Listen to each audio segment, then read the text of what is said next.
discipline, passion, determination, perseverance, those things in a player are going to be critical. Once we identify those players that fit our culture, we're going to label them with a bear on their tag, and they're going to stand out like a sore thumb because those are the type of players we want to set the foundation here. You sure about that? Well, I'll make him an offer he can't refuse.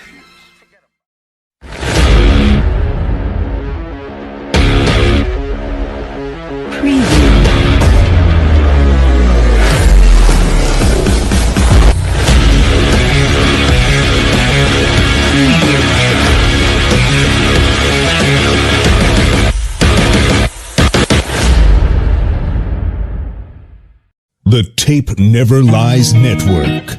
The tape never lies. Tape never lies. Starts now. The tape never lies. Draft Dr. Phil and the smartest man. Keeping it 100. Keep it 100. So chase greatness and start understanding that he's gonna make everybody better. Tape never lies. I don't want to see your tape breakdowns if you cannot show me things that are negative about a guy that's on your current team. Hashtag chase greatness. Hashtag take that. Keep it 100. Because I'll make this one more time clear. Caden Whitlow, got it. He is the best quarterback I have ever scouted on tape. The Chicago Bears select. Guess who's back? The two dudes that kept it real. Dynamic duo that you love, the smartest man at Dr. Phil. Breaking down the film, never a problem, kick it straight. Most shows focus on stats, we focus on the tape. We keep it in 100, never running east or west. We coming with that truth, cause that's what our fans expect. Cut off the fake and anchor, moving forward to be free. But don't you worry, Shane's got the dumbest tweets. It ain't no secret, Phil and Shane got some haters. But now them out stuck like the Jew and now and laters. Tomatoes, draws get kicked like Coach Tabor. Cuts had to be made, we added a barber moderator. Up and down, boys got you double checking. Sad sacks trolling like a fool drunk texting. Flexing on the truth cause you know they'll never change. Real, recognize real, that's what you get with Phil and Shane. Give me some fucking names. We have 2 fucking games. Fuck a play or a captain, all of the unfair. The tape never lies, the truth you see. We laugh, we lie, so there's no babies like Maybelline. Straight to the truth with acumen and facts. We got a stat nerd, but he's not just giving nerd stats. Car crash, big impact like trip sack. Every Wednesday night you got the smartest damn Phil back. Now we know you're smiling like a fat kid with fun dip. We're back better than ever and we're keeping it 100. Keep it 100. Draft Dr. Phil and the smartest man. Keeping it 100. Keeping it 100. Keeping it 100.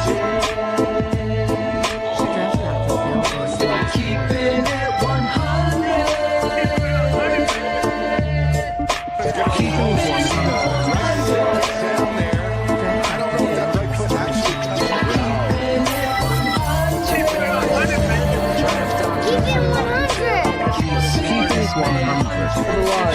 Yeah, exactly. Yo, what is up, everybody? Welcome back to Keeping It 100 on the best 4-letter network on the planet. The tape never lies. I'm Ivan Vargas. Combine week is underway. Everything's getting rolling. Draft on the horizon. I'm over here grinding tape. Everything is starting to build up steam, and I can't wait. And fuck all the haters that are out there. I appreciate you anyways. But before we get started, like, share, subscribe, become a patron today if you want to catch those Draft Mob episodes. www.thetapeneverlies.com. Smash the like button, share, subscribe, tell your mama, tell your uncle, tell your grandma. We here, we back. Let's go ahead and get it started. The guys that you came here to see, Shane, the smartest man, Marsaw, and DDP, Draft Dr. Phil. Yo, we are here. Not sure how long I'll last. I'm falling apart on this end, feeling like I got hit by a bus, but we're here. And Mr. Hofster, Mr. Wayne Corbett himself. Yes, is in the studio. Wayne Corbett, trying to get him on the show. Yeah, that'd be a good interview. All pro, Former Jet. sweet mates. Yes. Wayne could never beat me in Madden. Still has not beat me. I'll tell you this: I've seen some. Now weird everybody can highlights. beat my ass on Madden. I've seen some crazy Corbett highlights, just like hits that guy was taking. Fucking Oh, yeah. warrior. He was a warrior, bro. Fucking athlete, warrior. Who's the last Chicago Bear wide receiver that we've had in that mold? I mean, I'm not sure. I'm not sure we've had one. Yeah. Like Tom fan. Waddle. Nah. Yeah, but he wasn't as good as Waddle couldn't touch fucking No, Corbett. As far as toughness and being able to take a hit. Yeah, I mean those. Yeah. I mean, my nickname at Hofstra was Tom Waddle. Yeah. That was what they called because I was a Bears fan and I fucking took a beating. That's or funny. The Energizer Bunny. Or is it Duracell? Which one is the rabbit? It's a Energizer. licking, keep on ticking. Then fucking 8 concussions later. Yeah. That was that. Yeah, you throw Tommy Waddle a house over the middle, he's gonna fucking catch it. He might not get you many yards, but Luther might be that guy on the horizon, though. I'll tell you that. I'm thinking he's the closest. Yeah. Well, Bobby Ingram had his moments. He did. There's I the just name. still he was never on Corvette's level. No. No. Johnny Knox, no. He didn't have enough time. We didn't see enough Johnny Knox. I just saw Johnny's injury pop up on X yesterday. I Literally can't watch yesterday. it to this day. I can't either, man. I had to I think flip it off. My spirit didn't allow me to even see it that day. I refuse. Yeah. I still can't see it and never have watched it. Yep. It's It was crazy. When it tough. comes on, I just turn away. I've never seen a body on the football field fold like that. It was. Some of these young bucks, they don't know. Johnny Knox That was or the not. 5th round draft pick that was involved in the Jay Cutler deal coming from Denver to Chicago. Little known draft nugget. That's right. Yep. I remember you said that. Yeah. I would never have gotten that. I'm Who filled was- with useless knowledge. Who was the pick? What's Speaking that? of useless knowledge, me and Ivan were talking with brother Angelo. I Mm-hmm. heard Mr. Vargas called me and I couldn't answer the phone, so I called him back a little while later. And Oh, classic Angelo. He's not ready for tonight, Shane. yeah, I could tell. His voice is a little scratchy, is what he told me. Voice is a little- We had a whole hour conversation, but his voice became scratchy Jesus right at Christ. the end. Oh, well, you got to know Lemon Angelo and talking. ginger. Bill and I were on the phone with him. Like, He's guys, like Mariah. there's a roadblock up ahead, so I gotta go. And as soon as he says that, Phil knows I'm gonna go into complete mode and never let him off the phone. And I'm not kidding you. 2 hours later, he's like, guys, I'm almost at the roadblock. I really gotta go. What did he say? Phil was like, "Yeah, go get some tea and honey and lemon," and he said he drinks tea and sugar. Yeah, Tea, sugar. tea and sugar, coach. And Just- tea, sugar, and honey. Water, sugar, and honey. I thought it was water, sugar. Did you put tea in there? Oh, yeah. Just try the tea, Angelo. See how it goes. Trying See to how get it him goes to from there. grind up ginger with lemon and honey. And all these Jamaican dudes and cats taught me this, and it's honestly a miracle. And my wife won't even try it. You're right. It'll burn your whole inside and just get rid of all that muck. Well, Fresh ginger from the root. maybe I need some. Well, you got to Maybe do that'll clear me out. We'll it. see. Yes. The But rock. I'm here. Ready to talk some ball. You didn't sit on the bench. No, I didn't. We did come up with a good idea. Yeah. Me and Ivan off of Angelo, Mhm. but Couple- having Angelo present the first annual DDP awards, and they would go like the Dundies, Shane. Mhm. Yeah, Worst. that person, that worst sounds chat, like a worst. that sounds like a late June show if I've ever It heard is one. 100%. It's 100% a late June show. Right. We'll That's see how exactly what I said. See how it goes. But there is, I don't know if you guys have seen or been on X. Adam Hogue reporting that the Bears in Illinois are getting a do-over on last week's failed advancement of stadium legislation. An amended bill sponsored by Rep. Cam Buckner was just filed with the hopes it will be passed in committee tomorrow morning at 10 a.m. Really? Yep. So, I mean, I'm not shocked about any of this. I've pretty much maintained, this is always a big poker game. I know Ivan and I had talked about it a little bit, off air, and I never truly believed in my heart of hearts that they were going to end up in Indiana. Like I said, I think it was more so the kind of the last straw to put pressure on Illinois, and here we are. I think in short order we're gonna hear of this passing, and there's an agreement and shovels in the ground at some point in 2026. Ivan, do you feel the same way? At this point, I'm not gonna hold my breath to it. Just when it happens, it happens. I'm more concerned about building the team and winning than I'm about this stadium deal, because it takes too much away from a team that's ascending, and it just get the shit done. Figure the shit out. Illinois fucking sucks.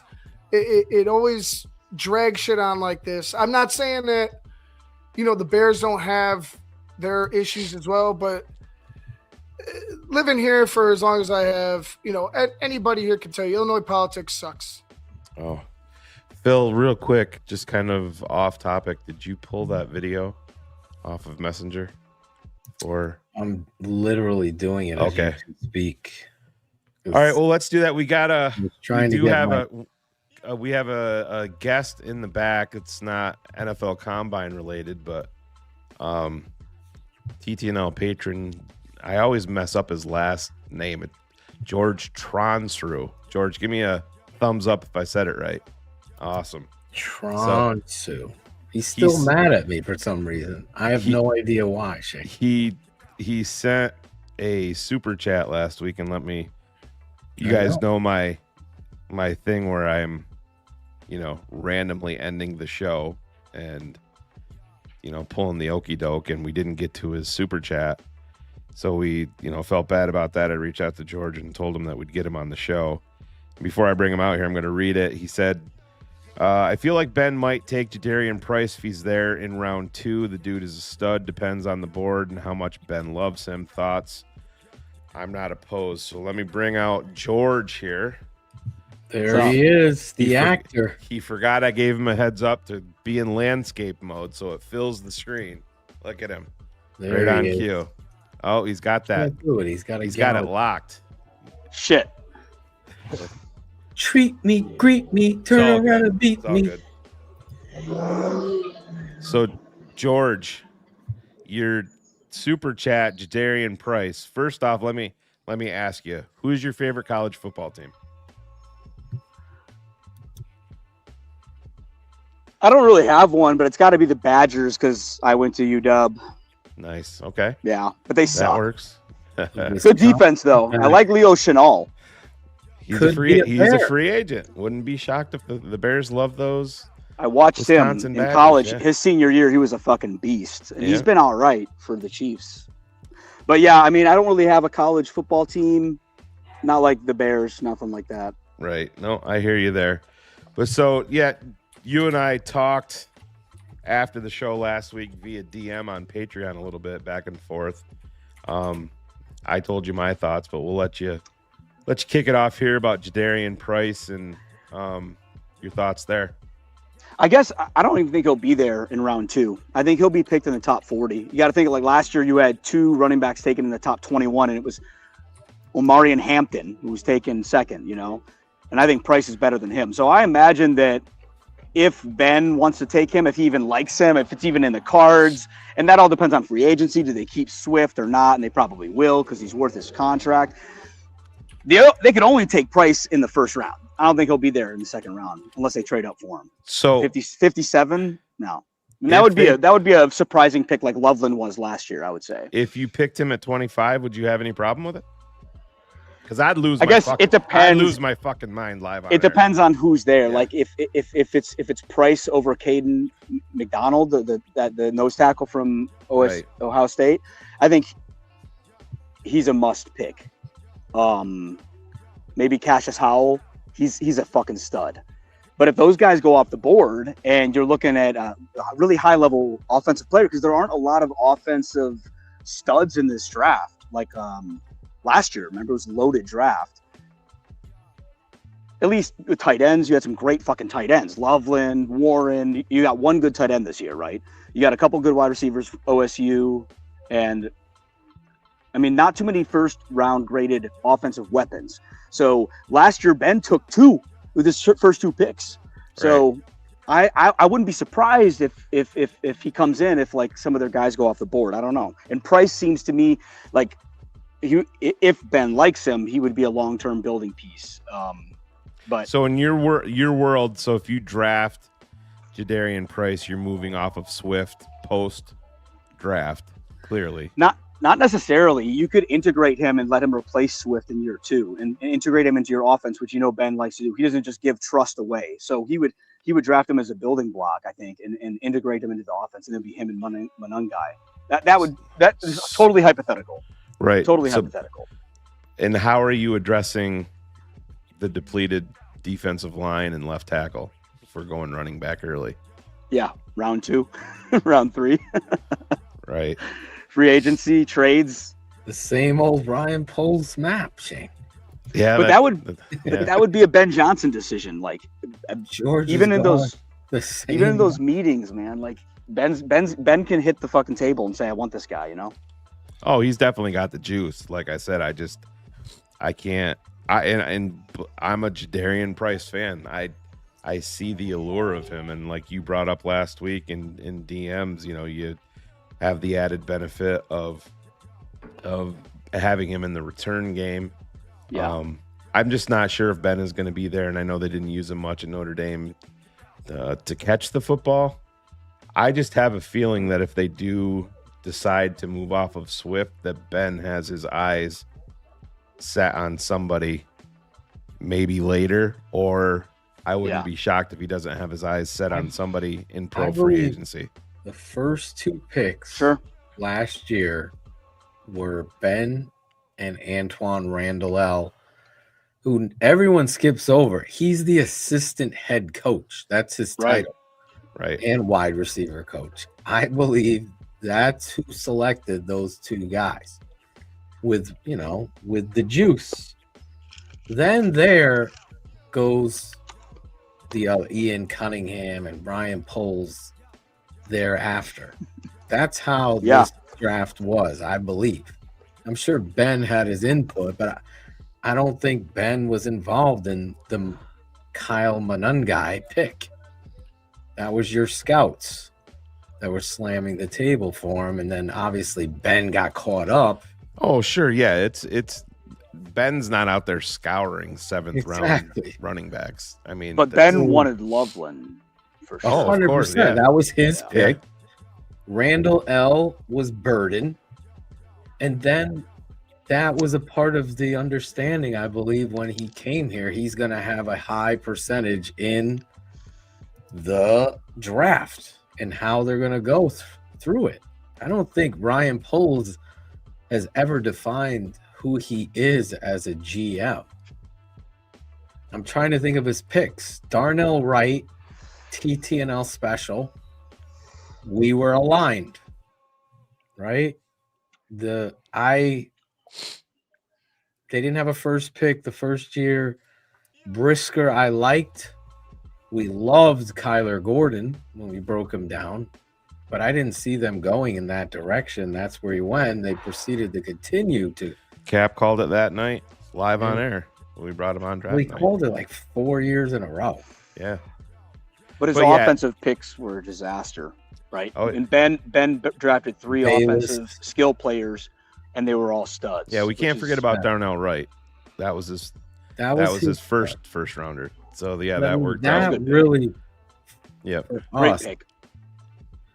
He was the easy showcase of this guy's the real deal tackle. Oh yeah, no, I get it. We that, TTNL, we co-signed that fairly early with Darnell. I mean, there was a point where people had Darnell earmarked in the third round. It all the time. Yeah, but yeah. Listen, I think and it's Dexter Pickens. I think this is Ben's show, no matter what. But this defensive line. I mean, I just don't know how it's not addressed over and over and over again. Because like I said, George, name me one building block on defense. One. Well, we've done this. Yeah, we did this last week. I mean, I don't even think he qualifies as a building block. I mean, he's potential, and you love. He's just his a rookie. upside. He's got a rookie contract. Yeah, but there's nothing there. It's the fucking cupboard doesn't even have a door on it. You know what I mean? Yeah. It's bare on the inside. There's no fucking door, and mom ain't fucking grocery shopping anytime soon. The most exciting players on defense are free agents. You look at it. Yeah. Byard, Jackson, and I'm okay with Wright walking away. Me too. I'm not paying. And I'll probably upset people with this. What's up? I have a price point with Kevin Byard. What's going on? I'm a mute, George. Angelo. We'll wait. I have a price point with. Sorry. That's all good. Price point with Kevin Byard that I'm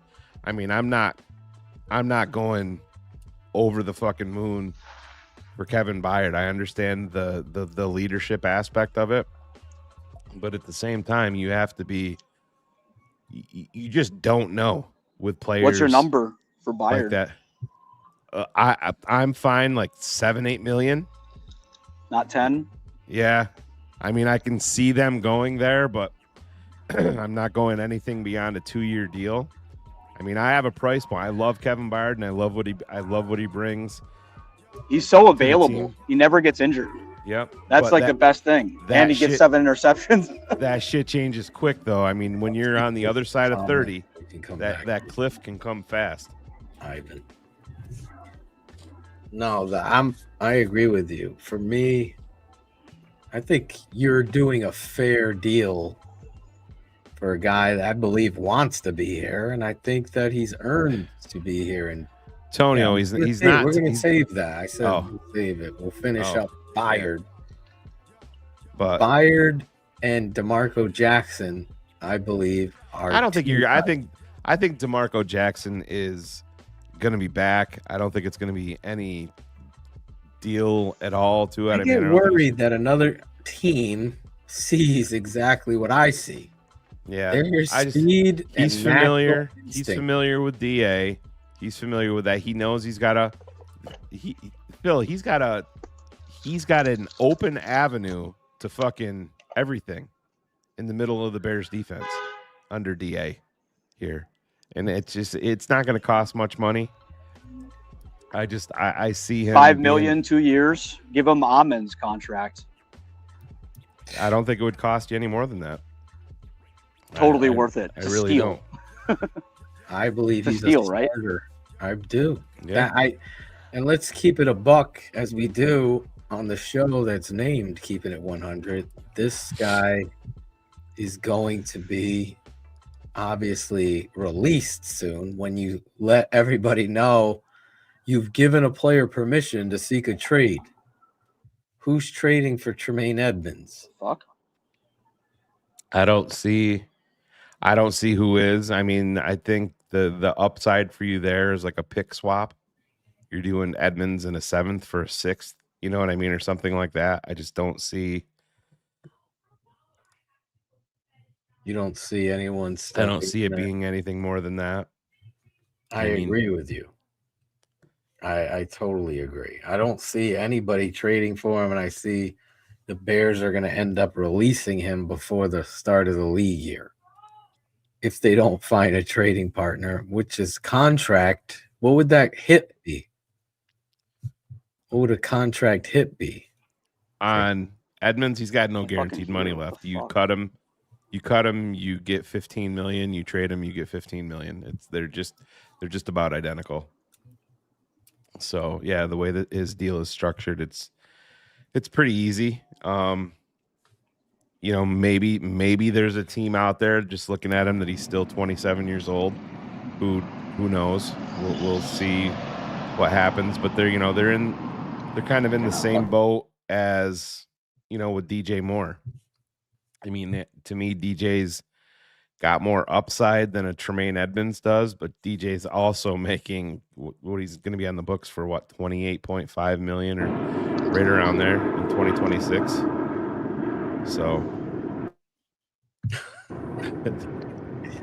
George, you sitting outside of the airport? Hear you. We can't. We can hear. All we hear is the plane. Is there airplanes going over top? I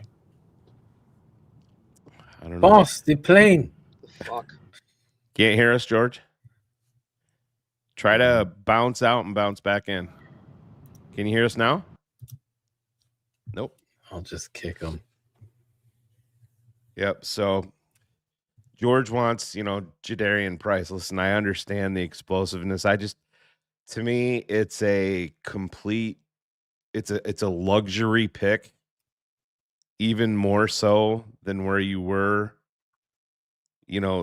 Listen, the Loveland, everybody saw my immediate reaction and Phil's and stuff like that. And I understand it. I do think that you have to be cautious at the same time, just thinking if Ben's like, oh, we got to have Jadarian Price, that it's automatically going to work. I mean, he's got a pretty good track record going. I don't know how the fuck you get there with the way that this defense is constituted.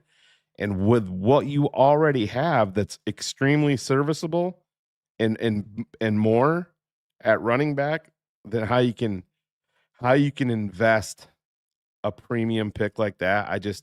I can't get there. Can you hear us now, George? Yes, I can hear you. I'm so sorry about Perfect. that. Technical difficulties. My headphones suck. Yeah, I mean, I agree with you. You got to go defense. If McDonald or fucking Howell or some studs there in the first round, you got to go. But then the question becomes, what are the other offensive weapons that Ben's looking at that he's going to draft in round 4 or 5? And I'm excited about that at the end of the day, because we're thinking defense, because we need a safety, we need defensive linemen, we need fucking linebackers. But at the end of the day, Ben's thinking, what's the weapon I'm going to add on offense? Right. And we don't know. Is DJ going to be there? Is Rome going to be there? Are they going to be traded?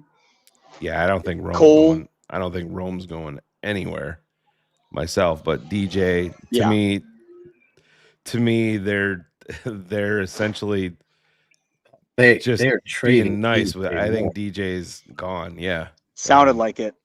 100%. Sounded like it in those press conferences. It sure did. And what you gotta, you're not trading someone. We're not trading him. Well, we got to take a look at it was very clear. You want people, you grow with them, they make plays, you want to. And listen, you have to let your business. You have to let your kids spread their wings and grow a little bit, and that's where you're at, even as early in this process as you are with Loveland and Luther Burden, and it's time for Rome to catch the ball, become who he should be. But Phil and I were talking. You look at Seattle with the wide receiver that they traded to Pittsburgh, DK Metcalf.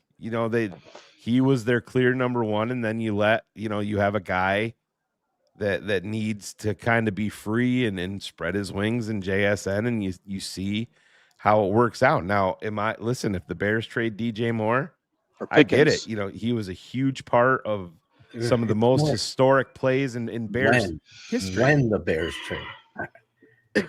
But if ever there was reading between the lines, like I have to give Poles some flowers because I've never seen him more authentic than he is now. I mean, I know he's got a lot to flex on because of what Ben Johnson has brought to the table, but I have to give him flowers because he hasn't taken that, like he's carrying that trophy. He's recognizing how important Ben is to this football team and what he accomplished, and he's doing it with class. So shout out to Ryan Poles, someone I've been very critical of. But as we do and always will do, is we keep it 100. When I see something that's done right and the Bears have handled this right, I absolutely love how Ben carries himself. He apologizes for nothing. I know we're jumping around here, but the way he talked with Pro Football Talk, Mike Florio, when Florio totally went into Green Bay Packers coach and Ben tripled down. Listen, it's a fucking rivalry. I don't like them. I don't talk to them. This isn't a shtick. It's like fuck Green Bay, and that's in every bit of its authenticity. Just like, guess what, George? The old man had the same fucking stance with the Packers. So did Ditka with what's his name? Who was the coach of the Packers at the time? They almost got into fist fights at the midfield. What's his name? Well, that's the Packers coach. Why am I drawing a blank on the fucking guy? Oh, yeah, that's guy. What was his name? Fuck. Someone in the chat will know. Mike Holmgren. No, not no. McCarthy. Before no way back in the 80s and 90s. The 80s. Forrest Gregg. Forrest Gregg. Thank you. Ciro got it. Look, it's always Ciro or Stewart.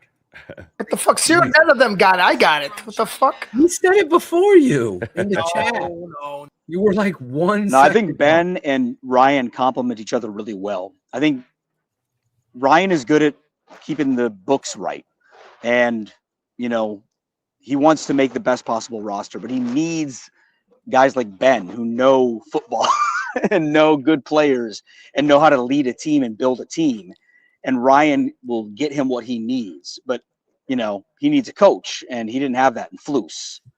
So my biggest they really complement each other, I think. Down on that. My biggest worry with Ryan Poles, and I still maintain right now that's my biggest issue, is creativity within the NFL draft, within the trade market, where you're going to, if you make a Bagent trade, like I was talking to Phil today, so Arizona supposedly has interest. Atlanta is another team that's being rumored out there that's got, and listen, you understand, and I get it. But you have a team, you have a team like Arizona, and I'll be completely honest. If they're demanding Tyson Bagent for a 4th round draft pick, I'm going to tell them to go fuck themselves. I'm not trading Tyson Bagent for a 4th rounder. You have a guy that can come in and start day one for you that's making no money, that's got like a $4.7 million cap hit that can keep you above water. So I'm either going to get back a 2nd round draft pick. If you look back, that's the fucking history for backup quarterbacks within the NFL, Wow. or I'm demanding back a 3 and a 5. And how that works. And if you want to not give me the 5th, then if I'm dealing with Arizona, I'm going to get your 3rd rounder, and you're going to give me running back Trey Benson. And that's a way that I'm going to lower a cap hit for a running back, even down from the $7 million where Swift is at, with a guy that's very young and has upside. That's the shit. Florida State. That's the shit that I worry about with Ryan Poles, where he can be creative. And I do worry about him dealing with Ian Cunningham directly, because you need to be a fucking killer. You need to be an assassin. And is he going to say, I'm not going to hold out for the extra pick or the player that I want, because this is my boy? Because to me, Ryan Poles hasn't showed me that he can be a fucking killer that way. Where Ben Johnson would fucking spear his mother for a W. You know? Well, Ben Johnson is the unofficial assistant GM. Oh, I think Ben Johnson is the GM. Yeah, exactly. With two and Ryan is cool with that, which is a good thing. But George, we gotta let you go, but well, thanks for having me. We gotta appreciate you, George. Where are you coming from, George? With the palm trees in the background? Where are you at? He lost us again. Our audio. No, I'm here. No, I'm here. Where you were saying? You guys got to do the combine thing, right? You got Bryce coming on. Where are you living? Can you hear us, George? Yeah, I can hear you. Can you hear me? Yeah, Phil asked you where you are. Oh, I can't hear Phil. I'm in LA. Okay. I can't hear Phil for some reason. I'm in LA out on the street, man. Okay. All right, man. We'll talk to you later, bud. All right. Have a good night. Yep. See you, I'll be on the show. See ya. All right, Travis. brother. Incinerator. Did not know that. You can't hear me. Can you hear me, Greg? Thumbs up. I'm not smart. Yes. Oh, well, we know that. Were you able to pull that video? Both videos are in the fucking video box, the jukebox. Look at you. All right. Unlike Greg and every other husband. Pull out our boy here. Mr. This Blue guy. Eyes. He's like, what's the girl's name? Can you press my coat? I got a hit with the TTNL boys. Amber. I was just talking to Emma if she's going to make an appearance. That's who I was talking about. Doing a somersault here behind. So that was stay tuned for that. Before we get into football, we got to talk about more important things. Did you want to say anything to Phil about his cat? You're such a dick. So I have. Fuck up. Do you know? In our group chat, there's nothing. There's few things. Well, I don't want to say nothing because I know Shane will just start making fun of me for this grandiose statement. There's few things worse than losing a pet, and we have recently became cat owners, our first ever cats in our lives, and we love them very much, and have become a cat family at the Braggs residence. So I totally empathize with you, Phil, and I feel for you, and I'm sorry for your loss. That being said, when I go into the group chat and the first thing I see is Shane saying, Greg's probably laughing. That's the first thing I saw. Then I scrolled up to this Photoshop picture of your cat going to the heavenly gates. Then I just instinctively started laughing. And I was like, God damn it, Shane. He knows I'm such a terrible person. You're so bad. Jeepers creepers. He called me. It just looks funny. He called me last night. He's like, "Oh my god, you motherfucker!" I'm like, "What are you talking about?" He's like, "The fucking cat." And I'm like, "Oh, that was like 2 hours ago." Named after Walter Payton. It was the way he wanted to go, Phil. Yeah, poor Walter. Pour one out for Walter the cat. Giving it to him. Cheers to Walter. Yep. He was a great cat. Right? Yes. Greg? He was a great cat. Greg met him once. I met him. Greg, that was his cat initiation. Yeah. That's why he got a cat. Weren't you allergic to cats? Growing up as a young kid, I was. He was allergic. Yeah, growing up, he was allergic to cats and the girl that lived down the street that he hated. He just ended up marrying her. He ended up marrying. That's right. We evolve. Him and JJ Stankovitz. Yeah, poor JJ. Have you run into JJ down there? I don't get that reference. What does that mean? Your pimple, your giant pimple. Oh yeah, that's right. No, I haven't seen JJ yet. I haven't seen Blue, the mascot. He normally makes his way around Radio Row, so I have to imagine that's going to happen at some point. I have a real problem with Blue. I think he's an asshole. Yeah, I mean I've said this for years. He gets celebrated for assaulting people, and he thinks it's he thinks it's okay because he's wearing a mascot suit. Right. But I will knock Blue on his ass, and I won't think twice. This is on the record now. Can you please record this? Well, but that's what's bullshit. Blue could literally walk up to me. This is what's bullshit about it. Blue can walk up to me and do whatever he wants, and he gets away with it because he's in a mascot suit. But if I pop Blue, I'm getting carried out of there. Right. Well, you have to be smart. What about if? Can you just get the arrest on camera? What about if the Bears build their new stadium in Hammond and they play the Colts? Blue dies from the fuel oil smell. I mean, seriously, if you thought the Niners were having trouble with the electrical station next to their stadium, just wait until we turn the Bears into the Teenage Mutant Ninja Turtles. Is it that bad over in Hammond? There's a bunch of factories. So this is what I'll say. Yes, because this has been pissing me off for like a week now. Now Give that people are like finally recognizing what where Northwest Indiana is. You'd be amazed at the amount of people I've talked to that work in Chicago. Ron G loves it. I've never been to Northwest Indiana when it's like closer than, half the driving distance of anything you do in Chicago. So whatever, that one. Two, there's mills over there. People are working hard. So it has a distinct mill area smell. I'm not going to hide from that. That's a fact. It's an undeniable fact. What pisses me off about it is the uppities in Illinois talking down on those people, that are over there working hard. And they're Bears fans, by the way. 95% of them are Bears fans. Ivan's an Illinois resident, working night shifts, and a Bears fan. What's that? Ivan's an Illinois resident. I don't hate those hardworking people. Ivan said he doesn't give a fuck. I don't. Illinois wants to fuck around. Yeah, figure it the fuck out. It's gonna be as a Northwest Indiana resident, I can fully acknowledge that Arlington Heights is a better property for the Chicago Bears than Hammond. That's not a debate in my opinion. Now, if you want to go through what's financially better, and what politically, different hurdles you got to overcome throughout the years between Illinois and Indiana, those are arguments to be made. But just on its surface, what's the better location for the Bears?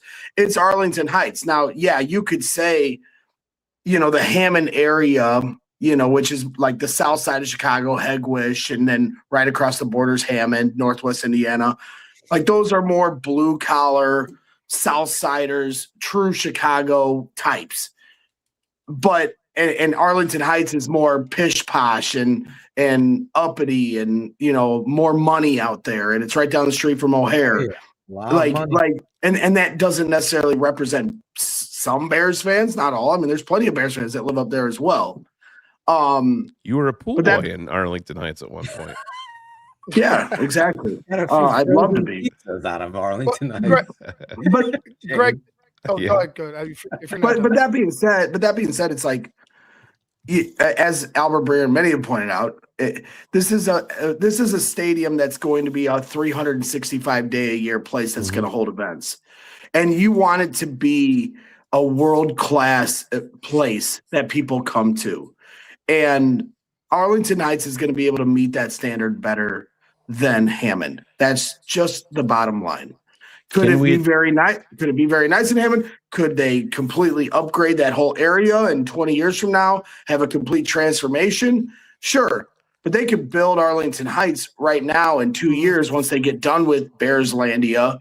There is no 20-year transformation project of the area. And that's the biggest part, Greg, that I was just going to ask you, that it's going to take about that because the environmental restrictions, I'm sure there's going to be issues popping up if you're going to try to build. Well, they're never getting rid of the mill. They're never going to get rid of the mills. No, absolutely they're not. The mills aren't going anywhere. They can upgrade the area, the housing, the restaurants, the buildings, and all that. But the mills are always going to be there. The mills would become a part of the identity of Bears territory if that's where they went. Right. So talk about mills. It's like wood mills, steel mills, Steel or all mills. of the above? Steel mill. Oil. Steel mill. Steel No, mill. steel mills. And the only That way was I a could great- describe it, which isn't Inland a works? great, yeah, I mean it's not a great way of describe, like, just so people, just because they don't really understand when you talk about smell, it's just a very distinct smell. Like the worst comparison you can give, but the one I think most people can relate to because it's in every city and town, is when you drive by a landfill, you're driving by a landfill. Right. It doesn't smell like a landfill, but it has that same kind of distinct smell. Tastes like blood in your mouth. You don't really taste anything. You just smell it. No, I'm saying, does it smell? Gary, Indiana. I mean, but that being said, having lived in Northwest Indiana, like, it's like just like anything, you get used to it. You don't really notice it, like, after a while, right? Like, if you've never been around it, you notice it. Like, where I live in Crown Point, you don't notice it. It's not the same. You have to drive over.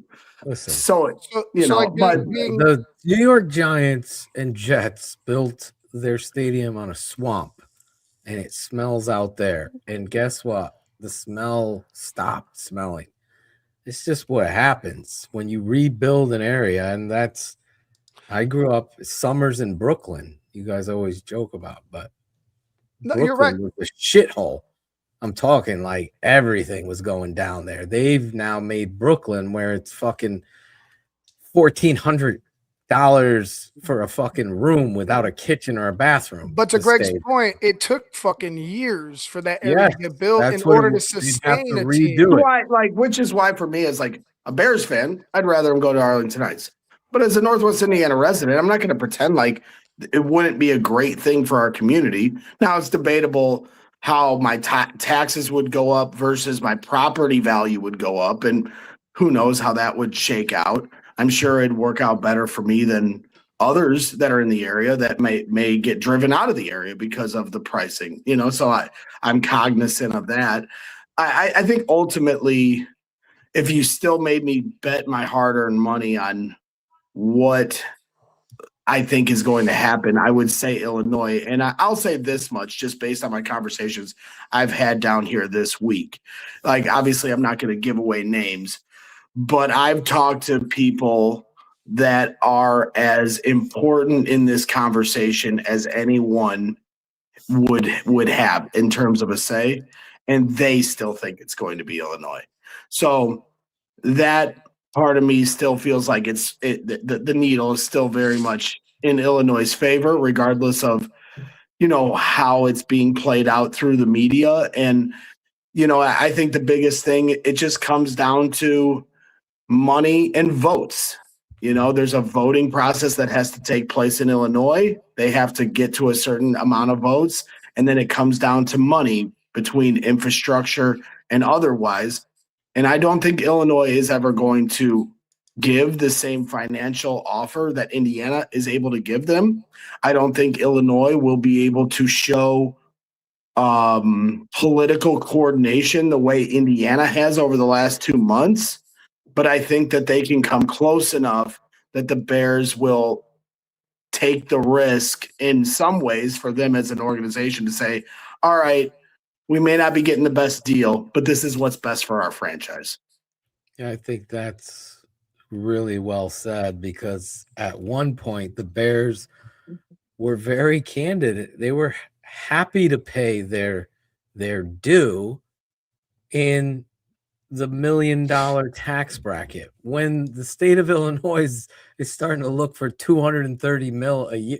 Like, shut the fuck up, guys. Like, no other stadium is being taxed like that. No other franchise. It's all a poker game, man. It's just it's the way the politics works. I agree with that. My biggest thing that I've been going through the last week and a half is I'm happy to offer this input as somebody that lives in the area but is also a Bears fan and talk about the difference between Hammond versus Arlington Heights. But I honestly have felt a level of disrespect by a lot of people in Chicago media talking down on Northwest Indiana. I understand that Northwest Indiana certainly has tried to jump in this race, And they should, right? Like, the Mayor McDermott of Hammond is seeing an opportunity and trying to, hey, if Illinois is going to mess this up, let's jump in. So I'm not saying they're blameless of being a part of this conversation, but I just also, the way some Chicago pundits have talked down on Northwest Indiana residents who are Chicagoans. We've joked about this since I met you, and we are Bears fans. We are Chicagoans. I've come along to Greg's side. Shame and to hear people talk down on my area and knowing the good people that do live out here and how much we identify with the people of Chicago, it just continues this identity crisis we've always had in the region, which is why we've always kind of stuck together. We call ourselves region rats, because Indiana as a state has never respected us in Northwest Indiana. We're always kind of treated like we're Illinois. We always get last servings at the table with the food. And then Illinois, obviously Chicagoans, they want nothing to do with us. We're from Indiana, and I understand that. But we've always kind of been caught in the middle in that regard. And so, like, this conversation is only kind of emboldened that. Obviously, if the Bears had came over here, then it would have been kind of like a forced marriage of Chicagoans to Northwest Indiana that they clearly wouldn't have wanted, but it would have legitimized our area for what it is. And a lot of people from Illinois have moved to our area, and we've embraced them with open arms because there are a lot of good people where I live, and we're, it's a great place to raise a family, great place to make friends, and Illinois people have recognized that. And they're hard workers too. That's the other aspect of it. Like, these guys working in the mills, working night shifts, working 16-hour shifts, whatever you want to say. Like, I understand everybody's going to get puffy chested over the Bears, but you don't have to disrespect hardworking people that are Bears fans that love the city of Chicago just to make your point because you're getting defensive over, a stadium ordeal. Insufferable, one of those snobbish bullshit Chicago media at its finest. I agree. Can one of those mill workers rush a passer at all? Can we hope? I pray. Yeah. But the reality, I just want to stay there because Greg's having his moment. He should. But I think I need to double down on it. I am ignorant to it as we live in Connecticut. However, I lived with the Patriots signing a deal to come to Hartford. I remember my parents, we're going to get season tickets, yada, yada, yada. I lived this political tug of war. However, there was no bullshit in regards to mistreatment on the Mass to Hartford side, because Hartford would be an upgrade to where Foxborough is and where it's located and all that shit. And the reality of anybody talking down to hardworking Midwest, I can give two fucks about your what is it where fucking Hallis Hall is? What is Vernon Hills, Lake Forest? Lake Forest, you snob Illinois trash. That's what I see people jump on the bandwagon.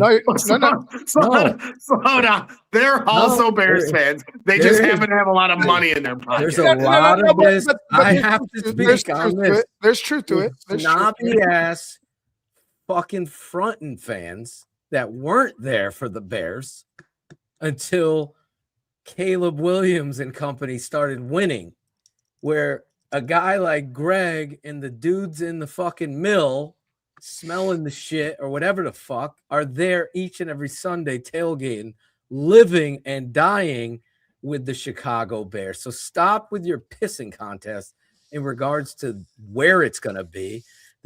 We've gone through the list. There's 9 teams.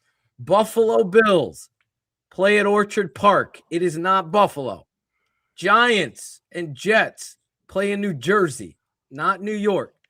Santa Clara is not San Francisco. We could keep going down. You're not changing the fucking Bears name. Cowboys. It goes to Indiana. The Cowboys as well. The Bears are going to be the Bears. They'll be the Chicago Bears in Indiana. If people have there she is. There she is. So that's like the distance between Arlington Heights and Northwest Indiana right there. Between those two. The distance from Chicago to Hammond right there. And the reality is, it's what is it, 19 miles? She in the bathroom? No, it's the hall. I know. That's the hallway door. It looks like a white. They want to go to the bar. Oh my God. All right. Well, let's get into football real quick before. Real quick. I'm ready here. How far from the bar are you? Sorry. She's quick. gonna break up with me. Oh God. Bring her I'll on the do it. show I'll do again. it in the car if we have to. She's smart. She's looking at the future owner of the Milwaukee Brewers here. Right here. Yeah, so she knows. Minority owner. Right. Craig's gonna be like, fuck Northwest Indiana. See Moving what to Milwaukee. happens when you're married to. This is what happens. I feel like all right, being Craig, married to multiple. Just let's get some football out of the way real quick before she has an aneurysm about going to the bar. Gotta get some shots. Oh my God, Greg. Patrick Finley's down there drinking everybody.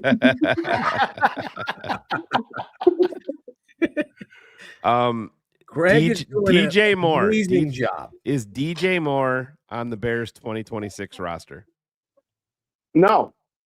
There I mean, you at go. this point, I think that they're being too loud. At this point, like when you hear Ryan Poles speak yesterday and talk about DJ Moore, talk about Tyson Bagent, talk about Tremaine Edmonds, talk about Jaquan Brisker, and then you immediately hear, Tremaine Edmonds has been granted permission to request a trade.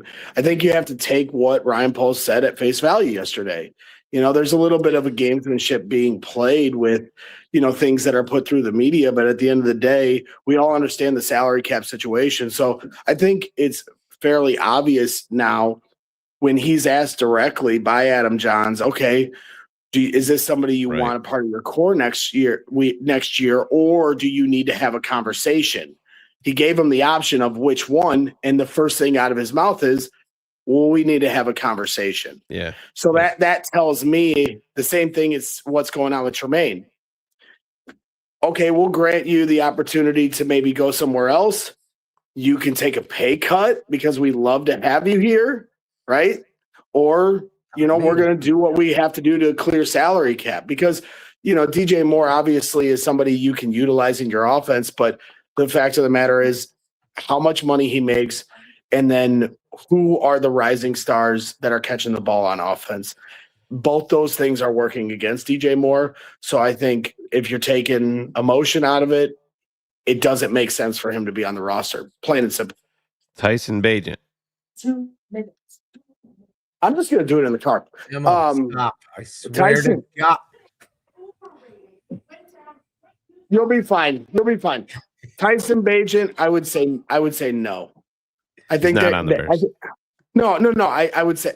I'm sorry. I would say no one is going to offer what the Bears would want. So we can't use this we can't use this graphic.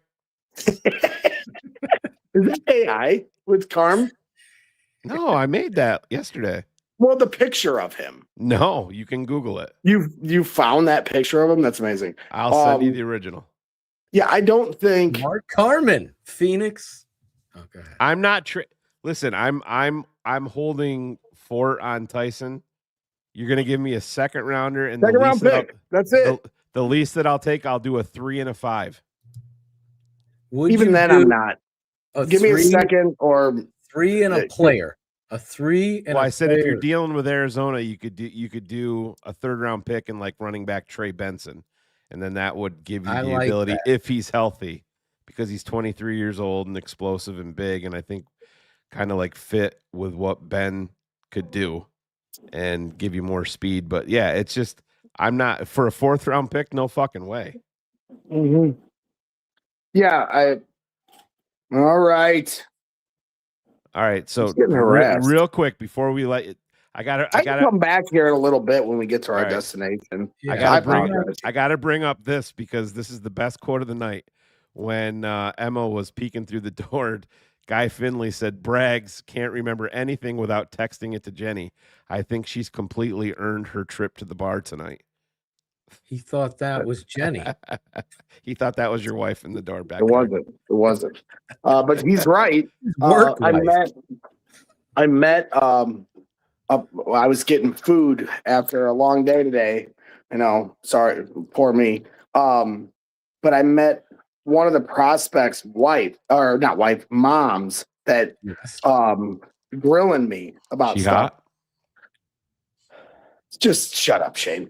Okay. And I don't know why I was making this point. You were telling me, what were you telling me? I'm sorry, I'm like blanking out now. What were you talking about that I brought this up? I don't remember. Just forget it. Talking about Tyson Bagent and a player. No, it's something else. Oh, I forget. Now I'm completely blanking out. I'm sorry. Let me come back on here in like 5 minutes. The CHGO crew can't go to the bar without Greg Braggs. Bye. Look at this. Look at her. What is this? I know. Airbnb they put you up in? Yeah, it's nice. It was real nice. Look at this. I'll be back in like 5 minutes. I'm sorry. Right. All good. But yeah, let me come back in 5 minutes because I think there's more to discuss here about who we talked to today. And I know we have those couple clips. Cool. All right. I'm in. Which Greg has done a really good job. Yes, he has. Covering and asking some good questions. I know. Emma, not so much. Emma is the DJ Moore of route running. Bye. Who does that make you? Who does that remind you of? Did they play in the Canadian Football League? Yes. Yes, they did. They did. They totally did. But giving Greg some more flowers, I was moved by his emotion. He's going to have to buy a shitload of flowers after guy thought that was his wife and put it back behind the door. Guy, you fucking blew his cover, bro. You are the worst wingman. No one would ever bring Guy to the bar. Guy's like, is that Pete Carroll back there? Oh my God. Guy's hanging with Pat Finley the whole fucking night. I fucking love this dude. Oh my God, I have the same belt. DDP's awards. I can guarantee Pat Finley gets one of my awards. Yeah. That's a teaser. We're gonna have the music. Angelo gets to do his, what do you call it? His what do you call it when they get to talk before the show? Oh my God, what is that? Not his intro, but yeah. Not his intro. What is it called, C.O. Morales? Why am I drawing a blank here? He gets his spot to shine. Like Saturday Night Live, the guest comes out and they have their his open. Oh, it's called something. Fuck. Nobody. Where's Sean Stewart? He's fucking late. His monologue. Yes, his monologue. Thank you. I think it's spelled better by Corn Planter, but Lloyd's got it first. Ivan probably saying he had it first in the background. Yeah. Not this time. Not this time. Angelo will get his monologue. Then we'll get into the awards. It'll be a great I can't wait for this shit. June show. Is Ivan very? Is he? I never can tell. Is he blurry? I think I have. I think, I know what's going on. I think I know what's going on. He thinks he knows. I'm trying to think of a song. What's going on? Emma's fucking up his internet. What's going on? Emma fucked up his whole internet. Bye. Bye. Chris Sandlin came out. We can't go to the bar without Greg being there when we walk in. Sandlin came out of the mill to throw up. Did. Hearing bye. That's Sandlin knows. Pollution. Sandlin knows. Sandlin knows. Sandlin hasn't thrown up since Woodstock 99. Yes. We were both there. Just didn't know each other yet. What was that? Who played there? Every Kid fucking Rock. buddy. Kid Rock. Kid Rock was like the best out of everybody. I'm not even fucking kidding you. Came out with a fucking, I said the bomb. It was hot as fucking hell. And he came out in a fucking like full fucking fur coat and was Rusted Root there? Oh my God, Phil. There was every fucking, and then all fucking hell played the fucking all fucking hell broke loose. Sandlin and I were just talking about it like last week or 2 weeks ago. It's hard to say what it is I see in you. Who is that, Shane? I'm not good with music that way like you are. Who is that? That dude, I guarantee he was there for Sandlin. Fucking Sandlin probably had a mullet. He's had his fucking thing up. Limp Bizkit. Yeah, they were What- Limp Bizkit. But Kid Rock, I mean, Sandlin can put it in the fucking chat because I think you'll agree with me. Yeah, Kid Rock, I mean, he was kind of new on the fucking scene then. Counting Crows. No, this is what Blues Traveler. Oh, yeah. But Counting Crows was great too. But that's who it was. TJ Hooker. Yep. This John motherfucker Popper. has some swag. Get him a t-shirt or something. But yeah, Kid Rock was crazy fucking good at Woodstock 99. Fucking Rusted Root. Trying to think of their song. Was Milli Vanilli there?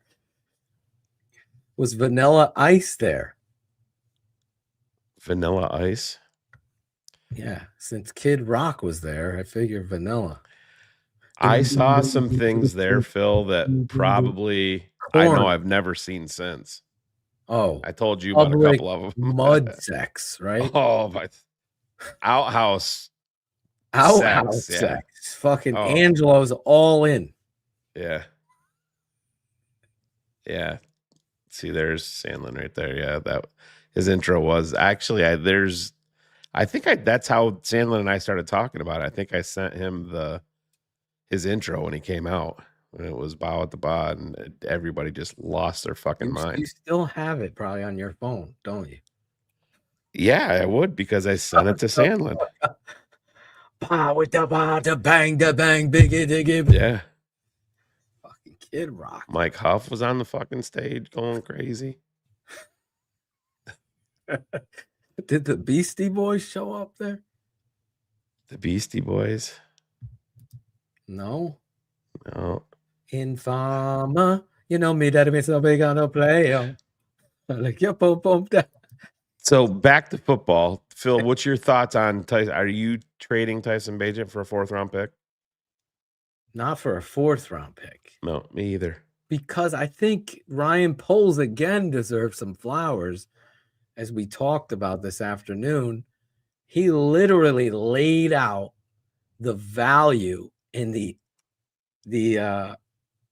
emphasis that they've worked so hard to build this young quarterback. Ben values him, and I think selling Ben is smart because Ben sees his value. That means other coaches in a copycat league are going to say, wait a second. So the Atlanta Falcons, mind you, they might need a quarterback. Does 2 3rd-round picks that we should have sound good for Tyson Bagent? A 3rd this year and a 3rd next year and a wink. I can see that. Yeah, I would do the 2 or a 3 and a 5 is where. What if they gave you 2 3rds? Oh, I would do 2 3s, but I don't think they will. Yeah. Well, it could be like a big fuck you to the NFL and say, you know what? You're not going to give him. We'll give you for this player. It's not like he doesn't come with some value because Ian Cunningham would know him. Right. And that's I just, like I said, I want Ryan Poles to be, I want him to be aggressive, but not just settle on, if you can, it's going to be hard for the Bears to go out. Like, let's say that Ben Johnson has come to the conclusion that he's moving off of Swift, which to me, it sounded like when they were talking about him, when Ryan Poles was talking about him, that they won't be, but you have to find ways where you can bring in a talented back where you're going to be saving money for the next couple of years. And that's why I threw out the name. And it all is going to depend on his medicals because he had a knee injury last year. But a guy like Trey Benson, I mean, I know he's had a couple of them in his history, but if he checks out medically, that would be somebody that I wouldn't have any issue being thrown in on the deal. But the history, I think, who was it? Nate Tice, I think, was on with Hogan Johns, and he went down, the list all the way back to 2008 with Matt Schaub. Like every, Kevin Cobb, Jimmy Garoppolo, just kept on going list after list after list after list with all these backup quarterbacks, and they've all been for 2s. Right. I believe you could get a 2 for Tyson Bagent with the right way of handling it, and Poles has handled it well, to his credit, selling it because of what they've put in and developed, how Ben has checked the box, Ben even doing the comedic. That's why I really am. Ben just reminds me of how I would handle shit, because when they asked him about Tyson Bagent trading him, and he goes, no, like right away, like that just shows like the worth, and then they put it in how much the locker room appreciates Tyson and how, developed this kid is under the Bears. And I think that value is there. I know there's only preseason reps in a few games, but I think when you put Ben Johnson's name to it, it carries weight that they could sell. If I believe, obviously, they're actually charting this course. That's why I see them charting the course with DJ Moore. That's 100% going to happen. He's not going to be here. Now, if he stays, would his stock in Europe, if he stays for a year, would his stock drop if we try to trade him off? It depends on if you put 3 years, because they extended him. He's So still the extension 2 kicks years. the extension kicks in now. Okay. So This year. yeah. He does. I believe right now he'll be at his highest for now. But say, Well, God let's forbid be anything honest. happened, The and only he way got that in he's there going and to stepped the up only way that he's going to increase his value is if if Caleb gets hurt and he's got to play. That's the whole. I was about. So the unknown of what he can be holds value, because it's like the whole Family Guy thing. I'll give you this boat, but you can also have this mystery box over here. He says, well, hey, there could be a boat in that mystery box, right? There's idiots out there. But the way that I'm looking at it is, if I'm Arizona, like, I am not a fucking fan of this quarterback class at all. You can say what you want about Mendoza. I think he's a great kid, and I think he's very talented. Had a great conversation with his high school football coach. I myself, without having the ability to sit down with him, I would be leery on him being able to sell the locker room, because I think the only way that works is you're going to have to win and win big. But if I'm Arizona, even if I'm fucking Vegas, I'm interested in a young cost. Atlanta is going to be involved with Tyson, but that's my fucking fear, Phil. And they're already depleted on picks. Atlanta is, because they traded up, and I believe they're down at 2. I feared that Ryan Poles' connection to Ian Cunningham is, I'm not going to hold his feet to the fire too much. I know they're just starting out. And that's what I'm saying. If he gave you 2 threes because the NFL fucked you over, and then say, okay, we'll give you the 2 threes. And for Tyson, I think so our guy back there, Adam Gregory Schefter Browns? Light, is back. So Greg, Not so light. No, I wasn't saying wait. I was, but it's more like Walmart, Adam. Pasty Schefter. Timu Schefter? Yeah, right. No, I feel better about the Bears getting the 3rd round picks in compensation today than I did 2 days ago. Are you? Absolutely. Yeah. Absolutely. I mean, you hear the way Ryan Poles and Ian Cunningham both spoke about it. I agree that's right there, enough applied pressure to the league, and you got to give Ian Cunningham credit. He stuck up for the Bears, and he didn't have to, right? I mean, so did Matt Ryan before that. Did they send a formal appeal? There is no appeal process for this. However, there's no appeal process, but he has been in contact with the league. he has not heard back from the He league goes, yet. I haven't heard anything. Was But his he said exact quote? he did say he expects to when the compensatory picks are announced in March. And for I'll the say draft. this, another showcase of flowers from Phil to Ryan Poles, because to Greg's point, I thought he handled that with transparency and authenticity in how he spoke so freely about the process itself. What's the whole point of this then? And how Well, he and I thought the most profound thing is like, hey, the Chiefs got a pick for me. 100%. That's why he was so authentic and down to earth instead of taking this normal role. And that was the whole thing, like with Jonathan Jones and the pushback he had when this story kind of broke. And I think Jonathan's as good as they get in terms of guys that are kind of up and coming. And, he, to me, he's one of the best insiders and carries himself in a really cool way. And I think he's just in terms of people that I've worked around the last couple of years, like really nice. And so I'm not throwing any shots at him. And that's the only reason I'm setting it up like this. But like his pushback on this about the rule itself being insulting, I totally understand that. And that's why I asked Ryan, like, well, what do you think personally about the rule? And Ryan even opened up about that it did a tremendous job, Greg. Thank you. That was probably the only good question I had the whole day. So I appreciate that. But I told Shane, I was proud of Greg. We just you guys need microphones so the crowd can hear you guys. Somebody could have your question. Luckily, I don't need one because my mouth is loud enough for everyone, all the world to hear. But no, so I appreciate that because both things can be true. That the rule itself, I can understand from their standpoint being very insulting. But at the end of the day, it is a rule. There is competitive advantages going to other teams, not just the Chiefs, but more importantly, the 49ers, right? I mean, how many compensatory picks have they gotten based off of this They rule? got comp picks for Mike McDaniel because he's biracial.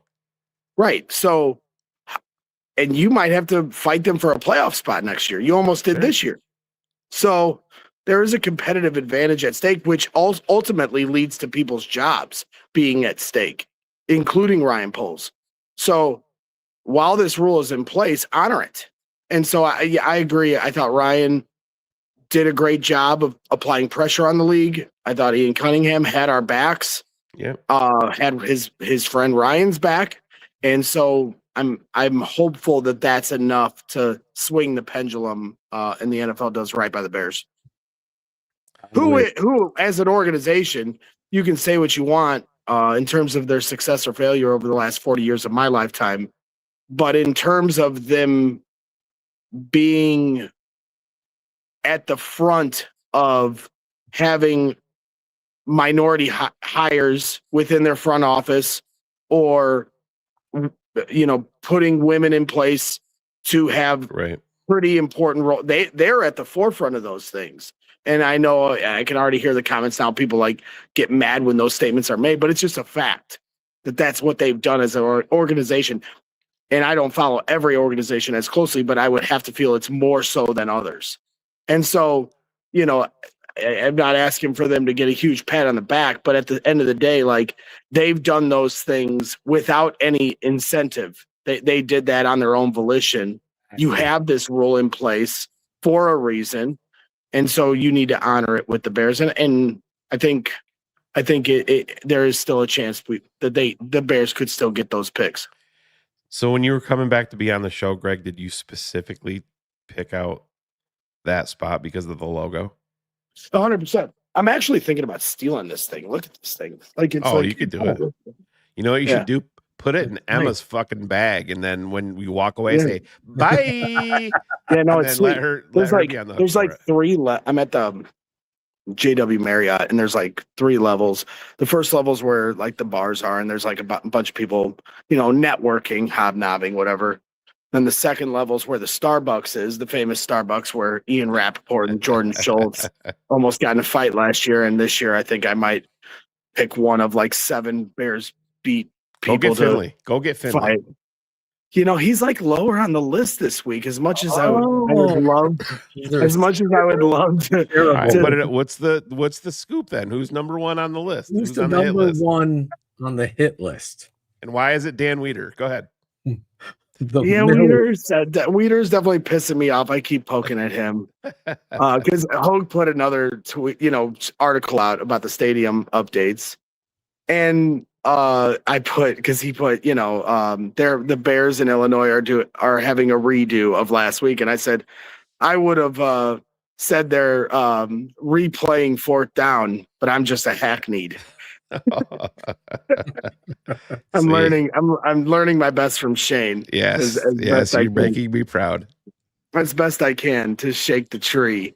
I like how you're confronting Packer fans. You're confronting Bears negligent beat reporters, I call them. They're taking that snobby role, that clicky role, and frowning on Northwest Indiana on top of it. Well, we had Cassie Carlson on today on our show, and I made this point to her, and I mean it. If you look at the women that cover the Bears, Cassie Carlson, Courtney Cronin, obviously you guys love her, and Caitlin Sharkey, and Carmi V, and Ruthie Polinsky, they Mark compete Carmen. against Mark Carmen. They compete against each other, but they are like true friends to each other. Yes, they compete against each other, but they're not fake friends to each other. They support each other. And I really appreciate the way they move versus the way the majority of the other, the male contingency of the Bears media moves. And it can be done in a big market like this where you can compete against each other and show respect to each other. And at the end of the day, if you have an issue or if you don't agree with a take, there is a way of doing it that can be done. There's just so much defensiveness. And I was talking about you guys to some people this week, and, I will always have more respect. I'm typically not the person that's going to just go outright and call someone out in a disrespectful way. Obviously, you guys are going to come in a way that is authentic and real. And if you don't agree, you're going to say that. Maybe that's not the way I move, but at the end of the day, I do know this for sure. If you're going to say something about someone, I would rather it be direct and honest versus under your breath and passive aggressive. And for whatever reason, in media, some circles of media, not all, because I cover Purdue basketball and it's not like this at all. And I understand there's a big difference between college coverage versus pros. But when it comes to what is accepted as professionalism, the passive aggressive under your breath behind your back is deemed professional versus maybe the way you guys sometimes confront an issue you have with this, that, or the other. And so for me, you guys know, I don't subscribe to that theory. I come from a different trade that we were always very direct. And so, but as I said, I think the women on the other side of this coverage, and they stick together and they show support to each other, and they're able to compete against each other, but in a respectful way. And I do have a lot of respect for all of it. Deion Miller. Deion Miller's to me she's amazing. She is amazing. And really it just comes down to, are you comfortable in your own skin? Sure. Can you maintain a level of self-confidence? Don't let your insecurities overtake you. We all have insecurities. We're all competitive. We're all looking over each other's shoulders. But if you have confidence in what you do, if you are comfortable in the role that you have, but at the end of the day, it's a competitive business, and there's a lot of money on the line and people are trying to feed their families. This is their livelihoods. And so while I'm out here playing, but it is my career now, I think maybe the biggest difference for me versus a lot of these guys that I work around is I could go back to Brick Lane tomorrow. My life really wouldn't change all that much. So, and I'm completely fine with that. So I am able to approach this job differently than they do. And sometimes I think there's a little too much taking ourselves too seriously. There's a little too much desperation. There's a little too much insecurity. And it's disappointing because when I came into this industry, I look up to all these guys. We are consumers of all these guys' content. Yeah. And so I'm a fan of these guys.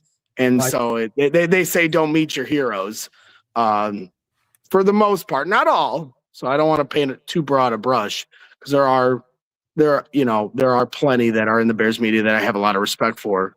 But it can be disappointing at times when you come into this industry and you feel like you're being bullied.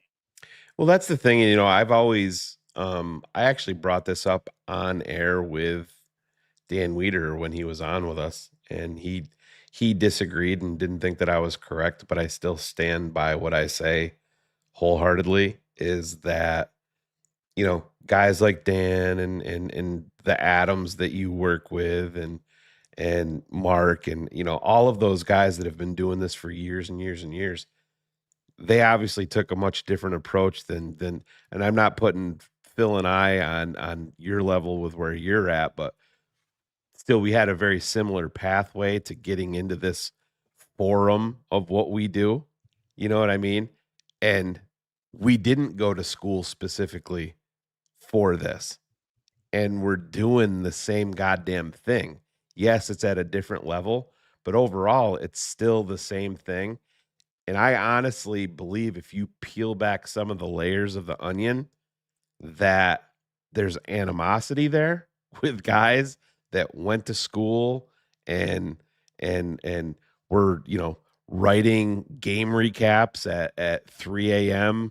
for high school teams and, worked their way up to like Dan, being at the Athletic and the Adams at CHGO and all of that. Now, I think that there's a little bit of a level of animosity being like, and to be honest with you, I understand that. Oh, no, I do too. But that's my point, Greg, is there's nothing wrong with admitting that, is my point. Sure. And what drives me fucking crazy with guy, like, listen, I know like Johns and Adam Hogue grew up in Chicago. We know that they grew up Chicago Bears fans. Listen, it's fine. I'm not expecting complete transparency from Greg Braggs. I know that Greg lives and dies by the Chicago Bears, but it doesn't mean that you can't be critical of them.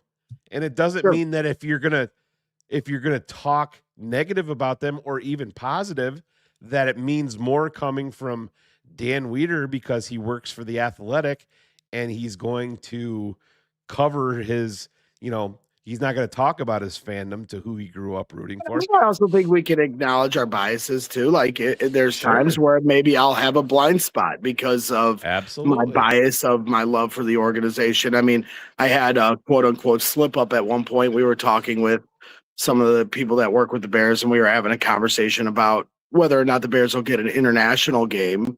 And I said, we, in terms of the Bears. Yeah. And Jason Leisure gave me crap for it. Jason's one of the guys that is nice to me, so I don't want to for anybody trying to pick through the weeds of trying to identify people. And I'm sorry, I'm not going to like turn this into a slay show of everyone on the Bears beat. But Jason's cool, but like he gave me a little crap for it, and I was like, no, I doubled down. I was like, I will be here forever. If I don't do this, if I go back to Brick Lane or whatever, like I will always be a Bears fan and I will always identify that way. And I'll be here long after all these players are gone, long after all these coaches are gone, long after these owners are gone, long after these media guys are gone. I will still be here as a Bears fan doing 100%. Some semblance of Bears content. You're stealing my point here because I think the authenticity 100%. Of the drill. Greg knows this part. When you're drilling for right? oil. You're drilling for oil. You're not drilling. There's no gimmick. The oil shoots out. You're billionaire, millionaire from finding it. I'm obviously watching Landman now, inspired by this analogy. But the reality is, you're authentically you. You're not trying to drill into soccer and being a fan of that. You're a fan of what it is, and you're talking about it. And like Stefan Froyland was saying, You're the voice of the people. That's how some fans and look honestly, at you. that's the biggest And thing. that's your role. You have to be. That's where me and Shane were like, don't fucking lose who you are. It's like that person who's worked the line that becomes a supervisor, and they change. They start bullying you and pushing, not remembering what it was like to be that person on the line or whatever job. You've always been the people's champ, dude. You gotta look at this year I've embraced that probably more than I ever have, because like I've gone through some different things and tried to form what kind of identity I want to have in media, and it's not an easy needle to thread when you're trying to do a little bit of both. And I try to lean more fan, but like in environments like that, with the combine, you have to be more professional. But I also can do it differently than Brad Biggs or Dan Weeder or whoever. And like this week is so much about networking for what we do and talking to guys behind closed doors that maybe will give you some information about the team that'll help you have a better informed opinion about what you're watching. But I've kind of gotten to a point, because if you're able to corner some of these guys that work for the team and have a conversation, like these other guys, they're trying to write a story. They're trying to do. I just want to make an impression. I don't get to go to Hallis Hall, so these guys don't really know what I'm about. And a lot of times for the players and coaches, it's about trust when they're working with the media. And obviously, like with Cole Kmet, like he's gotten to know me, so he trusts me, and we can have a conversation without him feeling like I'm trying to pull something, trying to get him, and try to burn him and then put him out there. That's not you. So this year, like really most of my interactions with a lot of the guys behind the scene, we've had a little bit of conversation here and there. I've had some good ones, some lengthy ones, but ultimately most of the guys in the Bears organization that I've had a few minutes with, I have just said, thank you. Like, congratulations. What a fun season it was. Thank you. Bears fans appreciate this. Like, that's really the only message that I wanted to convey, because as fans first, this is all we ask for and all we dream to have. And as somebody that does this now in media, this is all I want. When people talked about 4 years ago, like, Braggs, you're living the dream, covering 10-game losing streaks of the team I love wasn't exactly the dream, even though I am by definition living my dream out by doing this. Covering playoff, glory, that's the dream. And for this team to come through with that, I wanted to convey how much I appreciated the work they put in, because it makes doing what I do and the dream that I live much more fun. So that was, instead of like trying to like nail them about information, like who cares at the end of the day? Like, everybody's walking around here like we're covering nuclear warfare. Like, they're going to figure out whoever they're going to get in free agency, they're going to draft whoever they're going to draft, and we'll react to it. Like, I don't necessarily need them to tell me. I don't care. Okay, it's great. The Tremaine Edmonds news was significant. That's great. Somebody can report that. I'll react to it. That's my job. My job isn't to get somebody on the team or an agent or whoever to tell me that Tremaine Edmonds has been granted permission to the trade. I don't need to report that. I can just You're not Adam Schefter. I've always joked about this, because here's the difference. And you started with us, and I take a lot of pride in identifying you as a talent. I do. I don't care what no one's going to talk shit about Greg in front of me. I'll let Shane do it and we'll have fun. But I know me and Chris Gonzalez and the authenticity that you bring to the Bears fan is necessary, because they're not going to let Phil and Shane do it. So you handle yourself in a classy, with funny, I always thought you reminded me of Chris Farley and Seth Rogen. They had a baby. It was Greg. And you're that guy that can be with everybody and make everybody laugh. I've always gotten along with everybody, but on this show, I got to keep it 100. And there's a lot of bullshitters out there and poachers that take from Shane and me, watch our show, never credit us. And that doesn't sit well with me. You always do. You always have our back. I will always have yours. Greg told me by 2027, we're going to have our own little banner on After Dark. He's always good. I know. That would require me doing work. Or the graphics guy.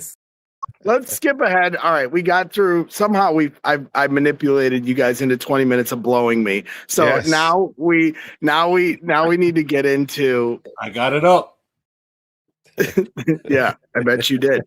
So let's get into a little bit of any kind of thing you want to know. I'm more excited to talk to you guys on Monday. We'll bring some of this content back on After Dark on Monday night and walk through some of the people and players that I've talked to and get your guys' opinion. Because in my opinion, at this point, I should just be interviewing you about the players that I interviewed. And never mind the fact that you guys were helping me interview these guys throughout the day as well. I did laugh when I saw that text come through today. I'm like, dude, my head is spinning. I'm like, what are Phil and Shane doing? Get to fucking work and help me fucking do my job. Speaking of which, one of my favorite players in this draft you got to speak to. Let's show some of what Greg does to some ignorant guy that doesn't know who Greg is. This is Greg talking to defensive tackle Lee Hunter. Let's see what he got. If you could identify one player that presented the biggest challenge for you and, you know, going up against on an offensive line, do you have one? Utah, they whole offensive line, I'm getting to them. I'm not just, it's hard to say one person, but Utah, they whole offensive line, I'm going to give them they props. They was well coached. They worked well together, and I chirped at them a little bit. That was the first team that chirped back, so I got to get them. You could just see, like, in a player's eye. For me, as a football guy, that guy is a likable, energetic football kid with a country. I call him Big Country as he comes into your locker room. You could see the disposition. I know you're standing there asking. Well, Greg texted us. He's like, this dude is fucking huge. Yeah, massive. And also, you know, a ton of confidence, but also, like, you could just tell, like, when you talk about looking in a dude's eyes, like, the way he answers some questions, like, he's not messing around. Like, he's the type, like, you could see that right there. Like, he embraces the fight, right? And so that was kind of what I ain't gonna lie, they were chirping back. Right.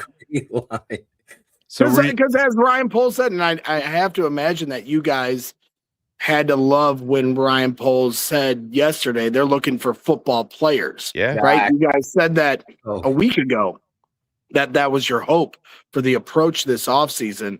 And so, like, I think this guy screams that. He has a ton of self-confidence, and you could see that conveyed. And I think the next video that we're going to play here kind of really shows his self-belief and, you know, somebody that I think, you know, clearly could be the pick at 25.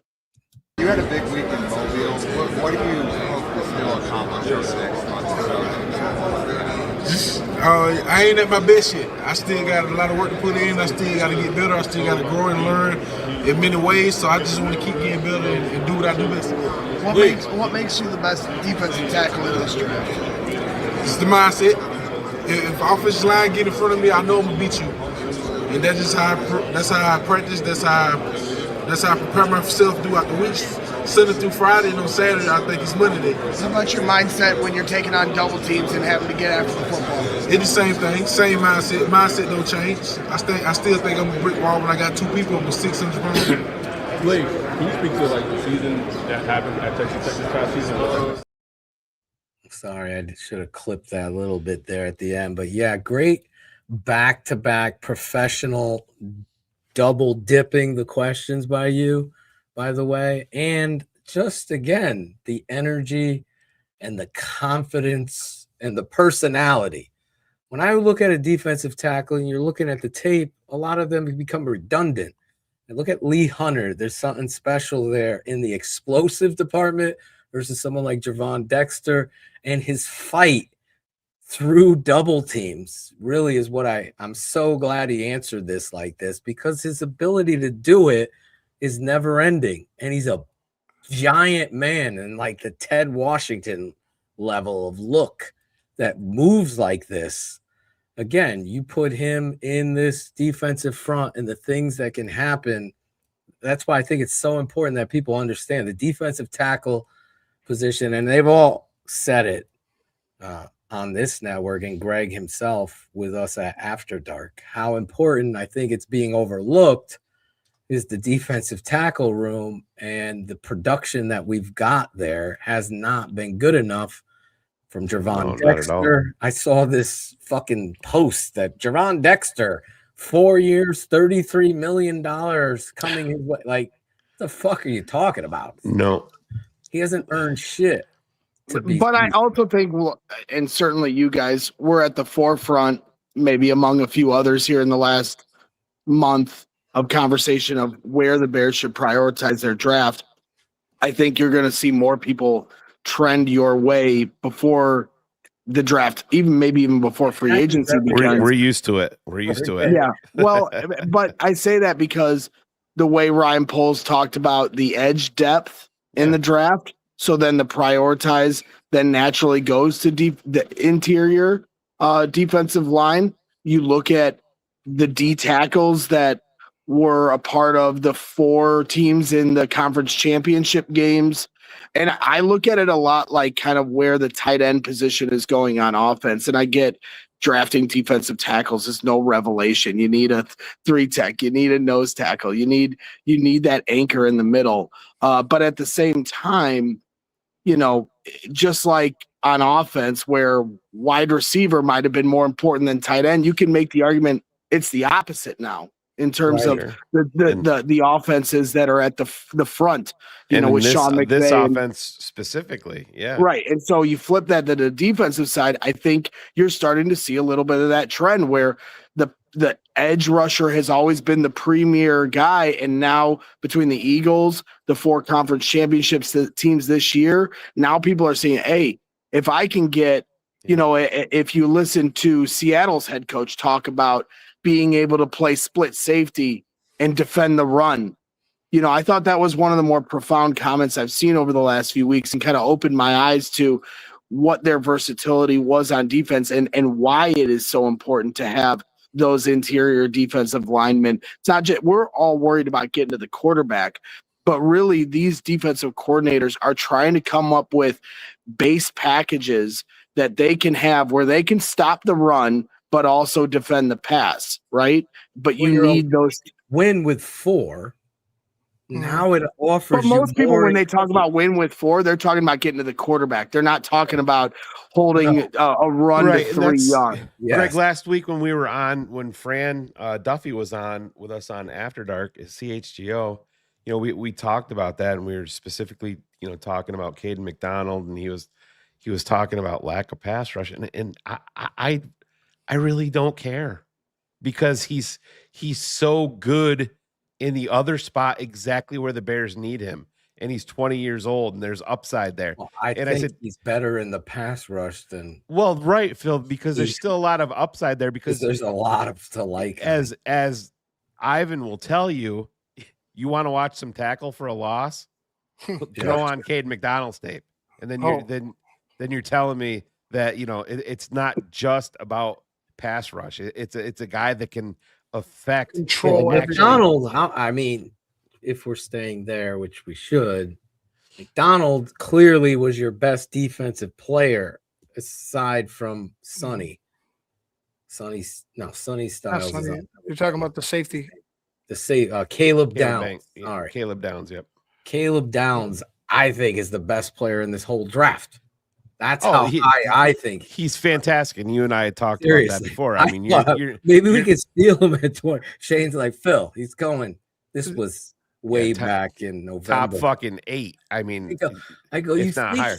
We can't steal him as a safety. That chaos on the front line is what a guy like McDonald, a guy like Lee Hunter brings in. Right. What even to Greg's point, it's not about the sacks. It's about how you're moving the quarterback off his mark, how you're affecting, getting your hands up, affecting the running back, affecting the play in general. And it's important to have somebody who creates chaos. I don't think there's a guy in the middle at all on this roster that creates chaos in that. None. Zero. So a couple more things, because I'm going to jet here in a second. So I'm big timing you right now officially, but The other aspects that like, if you were to ask me, so a couple of years ago when I came on, you asked me like, who was I most impressed with at the podium? Because like, you guys are breaking down the tape. You guys know everyone through the 7 rounds. I will personally, like, I'll do my homework as best I can so I can put on a good show each week for, the Can I fans that guess watch that our it's show. Caleb Banks because of his comment that he made? It was not Caleb Banks. His scrum was so big. There's Did you get video there's of like his? 4. Did you get video of his comment that blew up the combine? No, I didn't. What did he say? They asked him, how he plays, and he's like, "I'll run through a motherfucker's face." Ooh, I like was that. his His crowd was so big, like you kind of have to divide and conquer, and there's like 14 podiums, and there's good players, like especially Caleb Banks was in that first round of players with Caden McDonald, Lee Hunter, and like, so I'm gonna prioritize hitting as many doubles as I can versus like the last few years.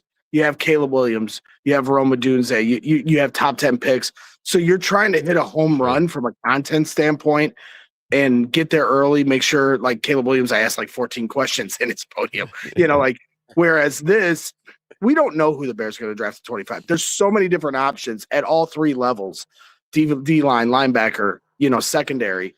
So I'm just trying to hit as many singles and doubles as I can this week to try to interview the player that the Bears will eventually draft, but we don't know who that is. And it's smarter minds than me are going to try to get through that. So like for me, I'm just trying to get as much content as I can to hear these guys' perspective. And so if you had asked me a couple years ago, and I think you guys did, of who I was most impressed with, I said Jordan Addison. He was somebody that really stood out to me in terms of like, I could just tell by the way he spoke that he was like a real deal type of player that was going to make an impact. The self-confidence, the knowledge of the game, to me, those things are telltale signs of somebody that's prepared. Right. And so if you ask me who I came away with, and this is the first day of podium interviews, we're going to get to the more positions here coming up. So don't hold me to this. It may change here as the rest of the week goes on. But today, I was not expecting this, but Anthony Hill, linebacker out of Texas, was the most impressive person I talked to today. And he met with the Bears. He was cerebral. He was confident. He understood, like just the same way when you listen to Ben Johnson versus Matt Eberflus explain things. He does the same way. And so for me, I'm like, and you can also just tell from a physique standpoint, this dude is an athlete. You can just see it. Honestly, like with Caden McDonald, when you look at him, it's like, wow, he's young. Not saying he's not an athlete, but you can just see in his face and his body physique how young he is. I love that kid. And when we talk about, I mean, I put him above when we say football players. I put him above that because he's so good. But he is exactly the type of player when we say, football players, but like he gets the label of a fucking dog. That's 100% a building block the day that you draft him. He looks like a playmaker when you walk up to him. Then when you listen to him, then you're like, oh, okay, this is another level, right? Yeah. And so then when people better than me will tell you, when you look at his tape, you see speed. Well, what did Ryan Poles say they're going for this year? So you start to connect those dots. Because like I was excited to talk to Kyle Lewis because like I was able to watch some of the things he did in the Senior Bowl. He obviously was a standout. He had, the forced fumbles. Like we all love that here in Chicago. So like that was cool to talk to him. That was cool to talk to, Jacob Rodriguez and different guys like that. But Anthony Hill certainly stood out to me. It's like my 3 favorite linebackers in the fucking draft. Those 3 that you just named. Yeah. Yep. Yeah. Jacob Rodriguez was another one. And he was walking to this Lucas Oil later, and I talked to him like off to the side, and it's just a really impressive guy. So I'm rooting for him no matter where he goes. It'd be cool if he came to the Bears. So just trying to pick my brain here let me go through my notes, but there was, there certainly was, like I said, it's the first day. Oh shit, we lost him. Freeze. I love Anthony Hill though. Emma probably stole his phone. Emma, shut off his You internet. got me? Yeah, you're You back. got me? Now you're back. You You're froze. froze. We thought Emma stole your So phone. Emma took her hotspot away from you. We Yeah, she's ready. I haven't bought her a drink yet. No, I'm kidding. I love Emma. She's doing a great job. Zion Young was another one where his delivery was a little different than a guy like Anthony Hill, but I'm just not a fan. I'm not a fan of there. Exudes confidence. Obviously was a teammate of Luther Burden's. They shared a locker. Luther's last year. He talked a little bit about that, and like people like that, I can understand.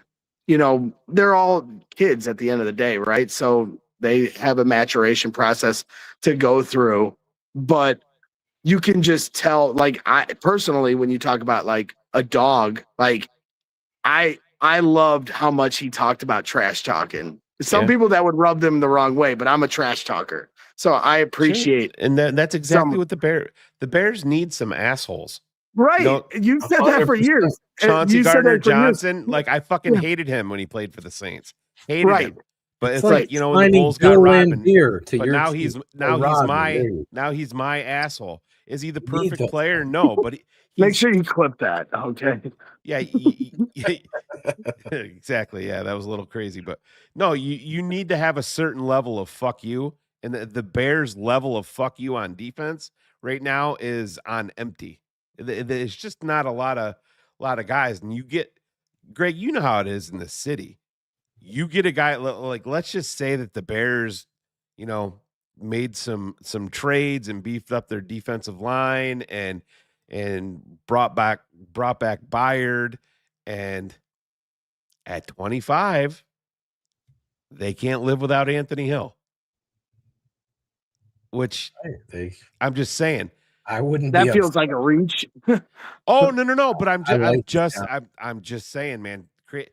You got to remember this time of year. Anthony Hill's going to run a 4.39. Oh, and he's gonna shoot. I wouldn't be shocked if he goes the end of round one. I'm not going to be shocked. That's a team like Baltimore, which they're higher this year, but that's a team like Baltimore and Detroit or what, they make picks like that. But I'm just saying that's a guy like that. He's my number 2 linebacker. That's going to come in to Chicago, and he's going to have a level of fuck you that's going to off the ball linebacker, immediate impact, and you know how Chicago Bears fans are with their linebackers. It's different here. It's different in Chicago when it comes to linebackers. And it's just one of the 100%. And they've got a lot of work to do in that room, right? I mean, you have, Noah Sewell coming back from a serious injury, TJ Edwards coming back from a serious injury. I asked Ryan Poles about that yesterday, and it wasn't just about their timetable to return, but what type of player will they be when they return? And now you're talking about Tremaine. Right. And you talk about them putting Tremaine Edmonds potentially as a guy that's a trade candidate now. That room's like, I got a buddy, Joey, who I talk a lot of football with, and he was like my killjoy coming down here, because I'm still glossing in the glory of last year, I still want to relive all the memories, and it's like, and all we talk about is Max Crosby or pass rush, get to the quarterback, and then you're like, well, wait a minute, who's gonna play linebacker next year? They don't have any safeties on the roster. Ask a DeMarco Jackson question. If they don't re-sign Nashawn Wright and they have no trust in Tyreek Stevenson, who's their corners next year? It's like, to that, when you start to really map it out, you're like, wow, they have a lot of work to do. And so it's stuff that can be filled. And maybe the argument can be made now you can really put this defense in the vision of what Dennis Allen needs, and Ryan Poles having a better understanding, and Ben Johnson for that matter, after being a year with Dennis Allen, to get him the guys they need. And I think there is precedent to see some of the the emergency moves they made during the season with DeMarco Jackson and CJ Gardner-Johnson that shows like, all right, now we understand what you need. These are the players we're going to get you, and have the confidence they'll be able to execute that. But right now, with the limited amount of cap space they have and trying to make, maneuver through this offseason, it's certainly going to be a challenge. And as Ryan Poles kind of tried to emphasize, it's not going to be the same way they were able to lay the groundwork of the offense last year. It's going to be a bigger challenge for them to pull the rabbit from their hat the way they did offensively in that transformation, to do that the same way defensively. That being said, I think that now to be able to get what they got out of the defense last year with the lack of pass rush they had and the way they coach these guys up, whether you have a lot of guys here on 1-year deals and some younger players on this team, they're going to be a faster defense and they're always going to be coached up well. And so, so that gives me some confidence. Players want to come here now more vocally. You can hear that out in the streets. Yeah, and listen, I look back to the what was it? Was it the Pittsburgh? Was it the Pittsburgh game that all of our linebackers were out? Yeah, that's when right, and that's and they Marco played well. And Amon had to come in and play. They both played tremendous. But Greg, I know you got to get going, but I want to add a super chat here. Oh, from Gary Franklin. And Braggs, with your question, Braggs, you do a great job. I love that the three of you guys have a great relationship. Quick question. Can the Bears sign DeMarco Jackson now, or do they have to wait until the new league year? TTNL for life, Bear down. Dane? Yes, they can sign him. Yeah. Because he's a Bear. Yeah, he's signed by the team that he plays for. Yeah, I mean, so the Bears can sign any of their impending free agents. They can sign them now. Thank you. And it would right, because Brandon Aubrey, the kicker for Dallas, he got on Jerry Jones's bus here in town and signed a deal. He wanted $10 million a fucking year. Did you see that? That's what Aubrey was asking for, a fucking kicker. And I understand. What did he get? He's the highest paid kicker in the history of football. I know I didn't see what the numbers, but he was asking for 10. But Greg, before we let you go, hearing everything that you've heard, and I won't ask you to talk about, specific people or rumors or where they came from. Where are you? Do you think Ryan Poles once again has an ace up his sleeve? Like, oh shit, we didn't see that coming. Like trade, big name. Is it going to be a splash in free agency? Is there going to be a big move that we haven't seen coming? That's going to, that would aim more towards trade, like with Tooney, Jonah Jackson, stuff like that. Do you see one of those coming up here kind of soon? Because they did ask him and he said, we're always, making calls and we'll see. He's been pushing that narrative, right? Like right when the offseason ended, he had the quote about not being careful about doing what the crowd wants you to do. So we're all looking at Max Crosby. Let's be real, right? Jay Glazer at the Super Bowl said Max is going to want out. Jeremy Fowler, who I'm hoping to have on here this week, he's always really cool with his time with me. Anytime I'm bugging him about things, and he's in some articles they've put out, linked the Bears as the team to look for with Max Crosby. And even if that's just more of an exercise in hypotheticals, he doesn't put those things out for no reason. Like those are breadcrumbs that I follow personally. Who did he say was the team to look out for? The Bears. Jeremy Fowler said the Bears. They were naming teams of like who would be most likely on his he picked the Bears with Max Crosby. And so that was a hypothetical thing. He's not like stamping it, but at the same time, I think he understands the power of his words. So I think there is some intentionality to that to a degree. Maybe that's a stretch. So I think that's certainly on the table. I think it's more of a wait and see of the Raiders and how their relationship with a new coaching staff and Max goes. And so you can't declaratively say that now, but I think they're like sharks in the water waiting for the blood, right? Right. But And again, so, like what Scottish says, don't forget that the Khalil Mack trade was on like September 2nd in sure, 2018.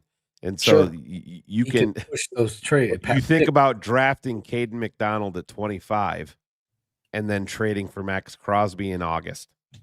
And then we're fucking talking. You know what I mean? That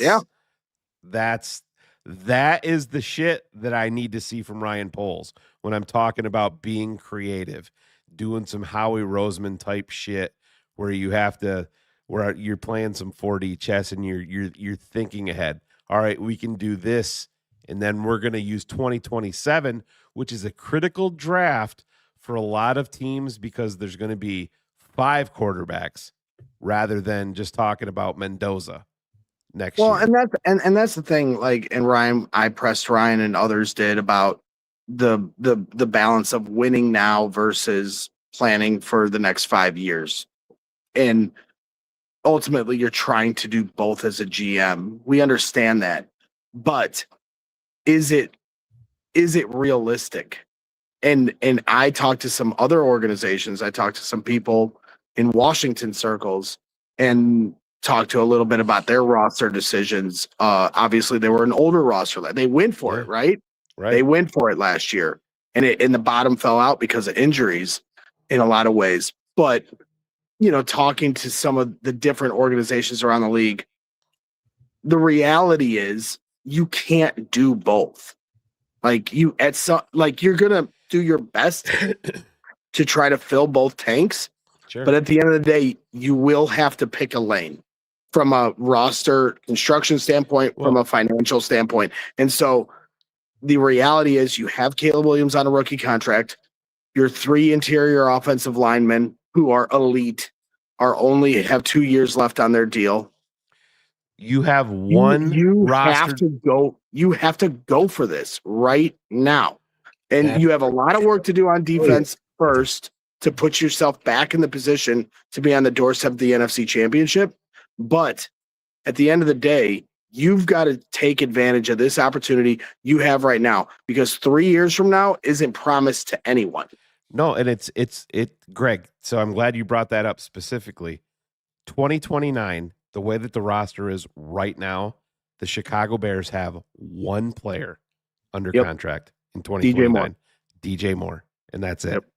So that is showing you, when Ryan Poles says, yeah, we want to put ourselves in a position where we have to pay a quarterback. Now we're working our way towards that. That's what all of this is about. That's where they are projecting forward. And, I have zero issue with staking my claim that Caleb Williams is going to get an extension in Chicago. Wholeheartedly believe it. I think it's going to happen. It's going to be a crazy, insane amount of money, but it's the price of business, and you have to structure it that way. But to Greg's point, you have to kick the fucking door in now while you have the chance. You have to get creative. That's why you add a Caden McDonald or a Lee Hunter or however it fucking breaks down, and then go after the other dog in August if it's available. You have to be relentless with it. That's why you get the 2 3s in compensatory picks. You get another 3rd rounder or potentially a 2nd rounder in with Tyson Bagent. You do all that. You get a pick swap for what even with Edmonds. All these picks matter. You send Edmonds in a 7th for a 6th to somebody if they want to take him. Same type of deal with DJ Moore. People that you're not going to get much for DJ. 28.5 is a huge number, but there's going to be teams out there like the Giants, like Buffalo that need a wide receiver. I think he's going to Buffalo. Like the Raiders, depending on what they do. There's teams out there that are going to have these young guys, these young quarterbacks that need a veteran presence that can make plays, and that's what DJ can do. And it's just, you have to build up your arsenal, even if it's later draft picks, and do this, and then like I said, you have to kick the fucking door down. There is a pathway for the Bears to be extremely dominant on the defensive line with two moves, just like they did last year when they revamped. But everybody was worried about the offensive line. Well, and that's what it is. And then it was, Can Caleb's you do it with the cut down on the defensive line? sacks. Got to cut down on the sacks. How do you do that? Well, you get better protection and better coach. That's how that works. Greg brags, though. Emma should be pissed at Shane, not me. That's fine. Shane talked way She'll more. get over it. Don't forget don't forget your placard back there. Take the placard, stuff it in Emma's book bag. It's nice. It is. Well, we appreciate you, Greg. I'm not blowing smoke up your ass. I think you're doing a great job. Continue on your streak. Be authentically you, like the Northwest Indiana, Chicagoland man that you are. You know what we always say when Greg's on? We got a bigger strip. All right, boys. I'll catch up with you soon after dark Monday night. Hopefully, we'll bring Fran Duffy back on as long as he's available. It's a busy week for him too, so schedule permitting. But we have a lot of content that I'm loading into my phone that we'll have readily available to bring to the show on After Dark. Maybe some of it is recirculated from stuff we've used this week, but let you guys kind of sink your teeth into it as well. So appreciate you always, and it was a good conversation, man. I'll keep working hard the rest of this week and try to find out who the hell the Bears are going to draft, but it's fun. It's fun time. So now I'm going to go network. We appreciate you shouting us out. All right. You get any good nuggets, you know my number. Yeah, nothing I love more than some chicken nuggets. There you go. Some nuggets. All right, guys. See you, bro. Have a good one. Yes, they do make those at Taco Bell, Shane. Nuggies? Is it Nuggies? Gotta shout out this guy, ISO Noah. Love it. First of all, running ISO, $4.99. Love running ISO. Started watching y'all because how real you are. Chicago gets behind real and authentic compared to you doing a job. And I appreciate you that. I appreciate your kind words. We didn't get to ask Greg, but I guess Karn was talking about Cox. Ryan Cox? I don't know. No. Lauren Cox, him and Brad Biggs. The Mark Rebelay drop. Yes, we cannot Mark play that. won't let us play it anymore. We had to. We were the ones that, I don't want to say we made it famous because he definitely did that, but we made it funny. We had a lot of good. Yeah, that was a great time. We're still getting notices. Oh yeah, yep, absolutely. Does Indiana have noise ordinances? We put that up there. Yeah. We put it up early. But you guys got to realize. You guys got to realize. Who was that? Noise. Sam? Was that his name? I can't remember. Oh my God. Abel, $7. Best Bears show. Glad to catch y'all live. It's been a while for me. Well, I think it's Able. Oh, my bad. But it works. Thank you, like a license plate when you're driving. Yeah. I'm sorry. Able. Yes, he is able, and he gave $7, and I appreciate that. Able. Shout out to you. He's probably got a beautiful girlfriend. Shout out to her too. There you go. Shane doesn't know none about that right now. Dominique. I do not. Anchillo. $5. Definitely right about Brooklyn. Great show. Go Bears. Yes. Keeping it 100, man. Did you want to address this, Phil? Yes. That's why we started. Letting right walk. You're joking, right? No, I'm not joking. I think he thinks you're talking about Darnell. I hope. I think. Yeah. I'm talking about Nahshon Wright. I have zero issue with Nahshon Wright. Them letting him go. None. I think he obviously had a I don't want to call it a great year. It was great in terms of where he was in his career. I get it. I would be how am I going to say this? Whoever signs him to a big money contract, my guess is by 2027 they're going to regret it, and that's the way that I feel. I agree. I can go deep into covering this. Yes, I think he made some turnovers, made some plays. I think that gets you on highlights and thus become more of a conversation piece. Not saying he didn't perform well. He was good to below. That's where I'd put him. When he made plays, he should have made those plays. Right. But he didn't tackle. There was a few plays where he just completely decided not to tackle, made business decisions, and those things set your team back. It's like and when you need you're a play, you're getting a Terrell Smith back. I'm interested to see where, what mindset Zay Frazier is in. Zay Frazier. And to Ryan Pohl's credit and the Bears scouting department, they have shown the ability to draft, develop at DB in to draft and in undrafted free agency and claiming. I mean, you go all the way back to Josh Blackwell. He was released in Philly. They tried to sneak him through onto the practice squad, and Ryan Poles claimed him. So that I think he's underused. The fact that you brought him up, I was going to say, I believe he deserves some time outside at corner. And he's a football player, that kid. Yeah, and it's going to be interesting. I think Tyreek Stevenson is probably the most physical player that you have on defense when he's locked in, and this is got to be a something that the Bears get through to Tyreek, because he is uber talented, but he's just got those moments of lapse where he gets caught up in the ancillary bullshit outside the sidelines, with the crowd and all of that stuff.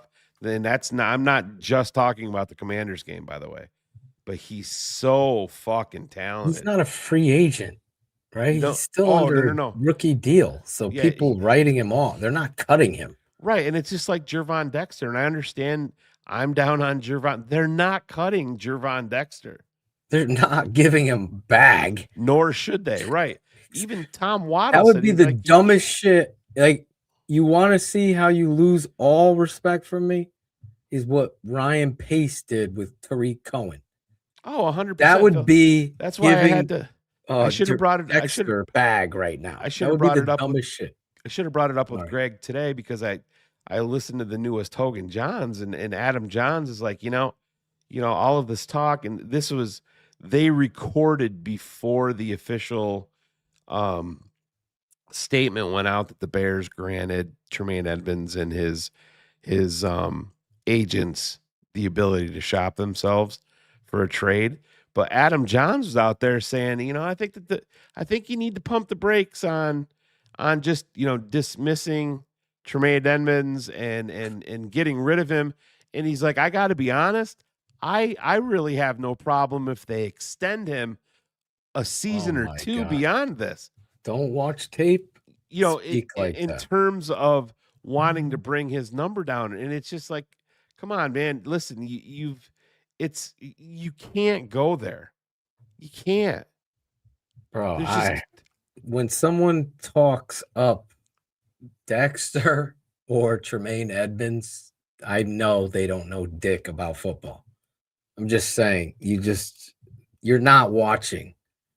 Like, you're not watching tape, or you don't know how to watch it, because it's just pathetic what you see on tape. Dexter, to your point, he's a rookie. Right. He's under contract. You hope a D-line coach uncorks what he's missing, and that's fire under his ass to get out there and play low. Right. Good. I think trading Tyreek Stevenson is dumb. Is beyond fucking foolish. I believe in that kid. To me, I know I'll catch heat for this, but just being honest, I don't know the personality. I know there's some immaturity with Tyreek, but as far as the most talented corner, he is that out of Right. all of them. No, I agree. More than Jalen Johnson. So Unbelievable. I won't forget George's last super chat, so I don't have to invite him on next week. He said follow up what wide receivers could bend target in rounds 2 through 4. And George, you know how this He works. ain't Like getting I said, picked in 2. yeah, He ain't getting picked in 3. And you know how this is. We put this out there to start the show. We're gonna start getting into, like I said, I sent out a thing to our patrons to stay tuned for, Draft Mob. Mob isn't very far away as this set.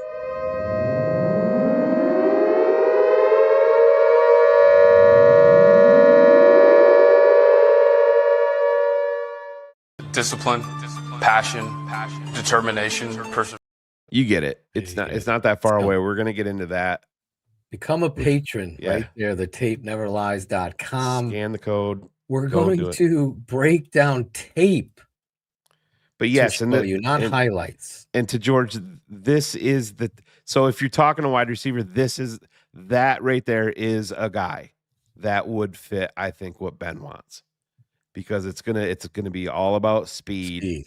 And explosiveness. So that's a great name and a guy that I like, even though I'm not a huge Notre Dame fan. But George has been asking about that.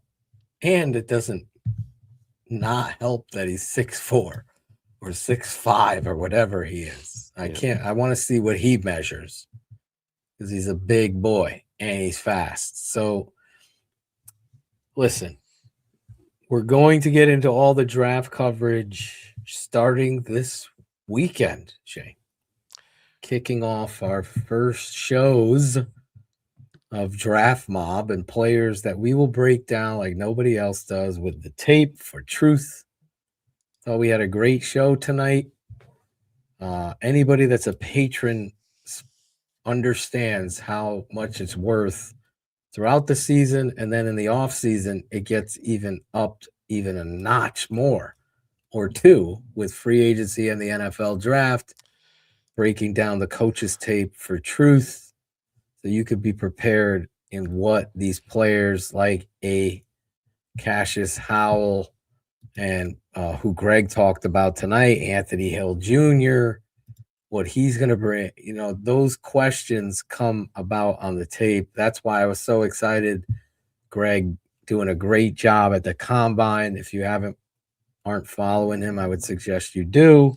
Everybody's following Greg. Well, some people don't. They got to follow him. I'm not asking anybody's opinion on who you like, what you like, but I know TTNL for life here. I know the fans see the stealing and poaching. The reality is Shane and Phil won't flip-flop. I will still like Lee Hunter. Yeah. Leading up to the draft. But that's the problem, Phil. Is like you and I are both fans of Lee Hunter. I think Ivan likes him too. Yeah. And we have I don't care if somebody doesn't like a guy Lee that Hunter like. runs a 5'3". Oh, listen, I will put board. this out there, and there's going to be patrons that are guilty of it. There's going to be people that aren't patrons that are just TTNL fans. I guarantee you, when the wide receivers run their 40s, yes, that there's going to be Bears fans that have never watched a guy play that runs a 4.28, and all of a sudden, just because he ran a 4.28, y'all are going to include him in your mock drafts because Ben loves speed. And that's the only fucking reason. And it just does not work that way. It doesn't. It does not work that way. Yes, it's great. Al Davis fucking loved it. Darius Hayward Bay was drafted fucking 7th overall because of it. That's right. I'm just saying it. Hayward Bay. Don't fall into that trap, please. Or Phil and Shane love Lee Hunter, and like Phil said, he ran a 5 flat. don't give a fuck. You know, if Lee Hunter's running 40 yards downfield, all fucking hell broke loose anyway. Exactly. Lee Hunter on tape is all I could say. It'll be fun. Same with McDonald from Ohio State. I love that dude too. I just personality, and thank you, Greg, for sharing, you asking him the questions, was what I saw popping off the tape. And now when you see him answer questions, it's even more big country, somebody that's going to be a dog. These are football players, not fucking track and field players. That's the difference. Right. And a lot of blog boys will change. We caught Matt Miller. He's fucking working for ESPN now. Flip-flopping his whole fucking. But that's the thing, Phil. Like I said, I can bring up top 50s from January, top 50s from March, top 50s from 5 days before the draft. And you'll have a guy that's at 162 in the first go around, and then he's at 70. Now he's in the top 50, and now he's at 13. And he hasn't played a single fucking game. You're 100% right. Listen, I know people talk. This isn't a great draft. For me, I have some love affairs in this draft. Sorry to my wife, but there's players like I love. If you were paying attention to After Dark, if you're a patron, you'll know why, and then you'll see. And I know my boy and I, as well as Ivan, grinding the tape, cutting it up. We've been right too many times. It's like the Caleb Williams shit all over. How many times does he have to do something in the NFL on the Chicago Bears to prove to fans that he's the real deal? That he's doing things you said that he couldn't do. He could do it in college. It ain't going to work. And he's doing it there in the NFL. I'll take my bow. When I say he was the best quarterback I've ever scouted, it hasn't changed. That's why I'm not afraid to put that in the open. I didn't fucking delete shit on my shows like some clown ass from God knows where in Illinois. The reality is it's there. I'm going to stand up for it. The best player in this whole fucking draft is a safety. Caleb Downs. Another Caleb. Put it in. If you could get him, I'd fucking take him at 25 every day. Sprint to the podium.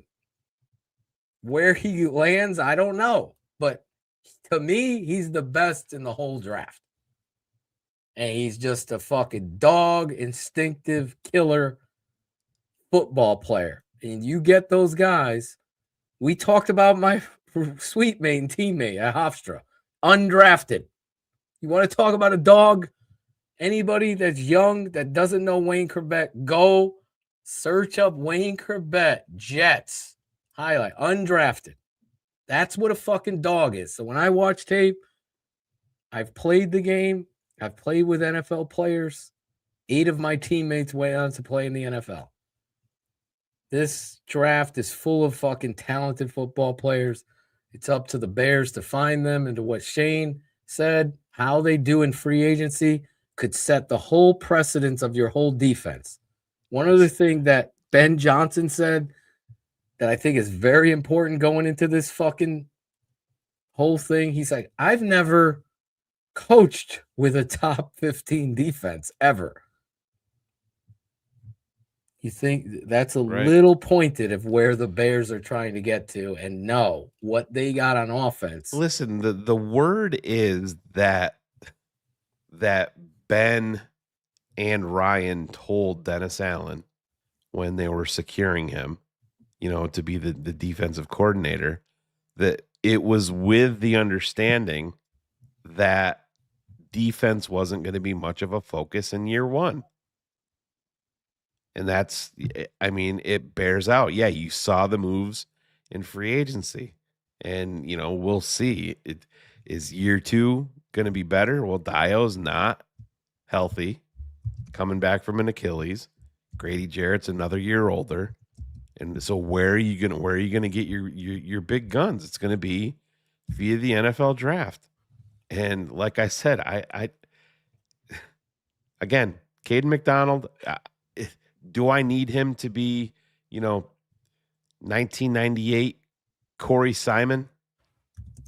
No, I don't. Does he need to be the 2004 Tommy Harris? No, you wouldn't be getting him at 25 if that was the case. Caden McDonald can make an elite impression doing other things on your football team. And oh yeah, by the way, stopping the run, it's kind of fucking important. And he's very, very good at that.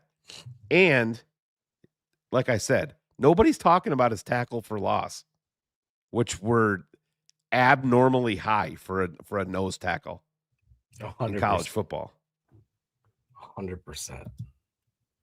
We Yes. keep Sweat. Yes, he's not going anywhere. We He's need your pass one rushers. guy Yeah. that he showed that now he's fitting in the eye. And then you're seeing Austin Booker take a step. And when you take a step back, you realize the interior really was lacking in what it is that needed to get done. And that's Billings obviously gone.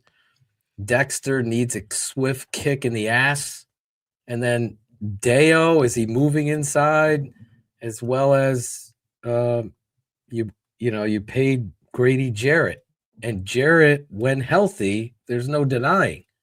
But he needs to be in a heavy rotation, and that's where the Bears need to get to. Yes. Like, listen, I think Chris Williams is an underrated player on the inside of the Bears defensive line. I like Chris Williams, but we'll He's see. Also a free agent, right? Yeah, I mean, the Bears got a ton of them, but I'm just saying, you put Grady Jarrett in a rotation. I think that makes the Bears better. I think that makes Grady Jarrett better. And then you get what you can get out of him in 2026, and then you're moving on. It's just that's the price of business.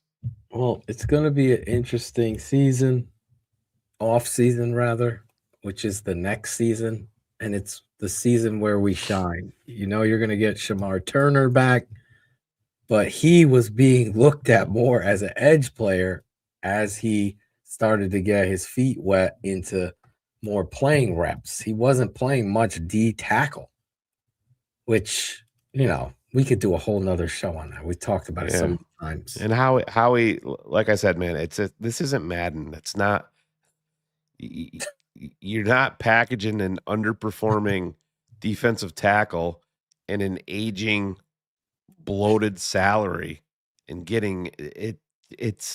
You're not getting anything. And it's, nobody with a new franchise. Remember what was the draft? Oh, the expansion draft. Yeah, but that might work. But it doesn't work like this. It doesn't work that way in the NFL, and it's nobody's trading for Grady Jarrett. Yeah, nobody. Would somebody trade for Jervon Dex? Sure.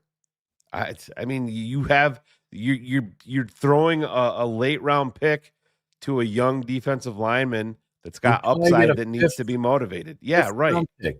See, he's worth more to you than that. You spent a second. Now he's in the second year of the defense. You're not trading him or cutting him. But it's just you can't. It does not work that way. The finances of it. Grady Jarrett's not being traded. Nobody's trading for him. Well, I think we said it all tonight. There's a lot of great content out there on Coach Johnson. I threw a lot of flowers at Ryan Poles tonight. And you did. Coach Johnson needs a lot of flowers. He's the real deal. He's authentically himself. I'm proud. Finally, I can go into an off season for the first time since Mike Ditka. I wasn't big fan of Lovie Smith. There's things we've documented many times. I'm not saying he wasn't a good coach. It was limited. It is what it is. Ditka, I loved. And here I am again, finally. Cheers to all you fans that heard me screaming and yelling about getting a maniacal son of a bitch there, holding players to a standard and accountable and putting football first. This guy's doing it. Loved how authentic he was about his quarterback. It's not taboo to push back on a narrative that's completely misinformed. Just like Greg came on here talking about Bears beat reporters being clicky and soft as fuck. I'll say it for him. And 100%. And that's a problem. And I believe karma will come to those people. Like, don't be jealous, be better. Don't steal credit. Understand there's a lane for everybody.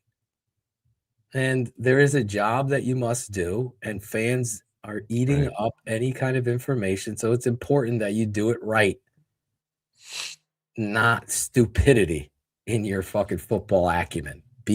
Study more. Don't try to be a newsbreaker. Anyway, I love Caleb Williams, and I love the Chicago Bears right now, Shane. We're in a great spot leading into the offseason. Yeah, and I'll throw this out there. If you want to become a patron, you want to have a little bit of fun with us, we will be bringing back our mock draft shows this year, where if you are a TTNL Network patron, the Guy Finley Show, one of the Guy Finley Show ever. The way that it works, if you're not familiar with it, you reach out to Phil or I. We set up a show. We bring you live on air. We run a mock draft generator, and you're the GM. You're making the calls. You're picking the players. You're giving us. A lot of guys talked a lot of talk, and then when the light came on, it was Shane doing most. Are you going to take this one? Are you going to go with Phil's guy here? You got to be prepared. It is different. It is different when the lights go on, but it's a lot of fun. And like I said, and I know a lot of people aren't into it as much as we are, and some of you guys in the chat, but I do think it's an important tool for, I talked to Phil, with like Tate and Dev, and even my son Riley. Happy birthday to Riley, turned 15 today. Happy birthday, yes. I almost forgot. I think it's an important tool for them, these mock draft generators. It helps them learn the players, checking into their background and their bios and all of that. And you kind of, not saying that all of these are true, but it gives you some semblance of where they may carry out their dropping fucking hammers. Gives you some semblance of where they may be available or where they could go. So I think it's great. But if you are interested in anything like that, like I said, you're locked in for a month. Sign up if that's something that you're interested in, and we do a show. They usually can run a half hour, 45 minutes, maybe an hour, or even a little bit more, but it's a lot of fun. We'll do that. We'll Guy Finley show, an hour and 27 minutes. Yeah, I'll have to look up guys. I remember he was a Brashard Smith guy. I think he took like 45 minutes for his third round pick or something. He was a USC alum guy, I believe. Yeah, he also didn't want Caleb Williams. Let's just remember that. He was the Pete Carroll. That was his pathway. Pistol Pete. He wasn't long-winded. He was succinct. Well, you always can get quitty pay for bullets. Oh, boy. Free agent. He is. I wouldn't mind Quiddy as a Bear. As long as you don't Quiddy on the play. Yeah, I'm good with bad joke. Colts players on the defensive line coming to Chicago. Only Colts player I wanted was the safety, Sapp. Bobby Sapp. Bobby Sapp out of Iowa. He blew up old Cedric Benson in the fucking Super Bowl. God. Guy had quads the size of Bullet's ego. Oh, boy. Oh, no. Old Bullets. Oh, Bullets. You know what Bullets likes to say?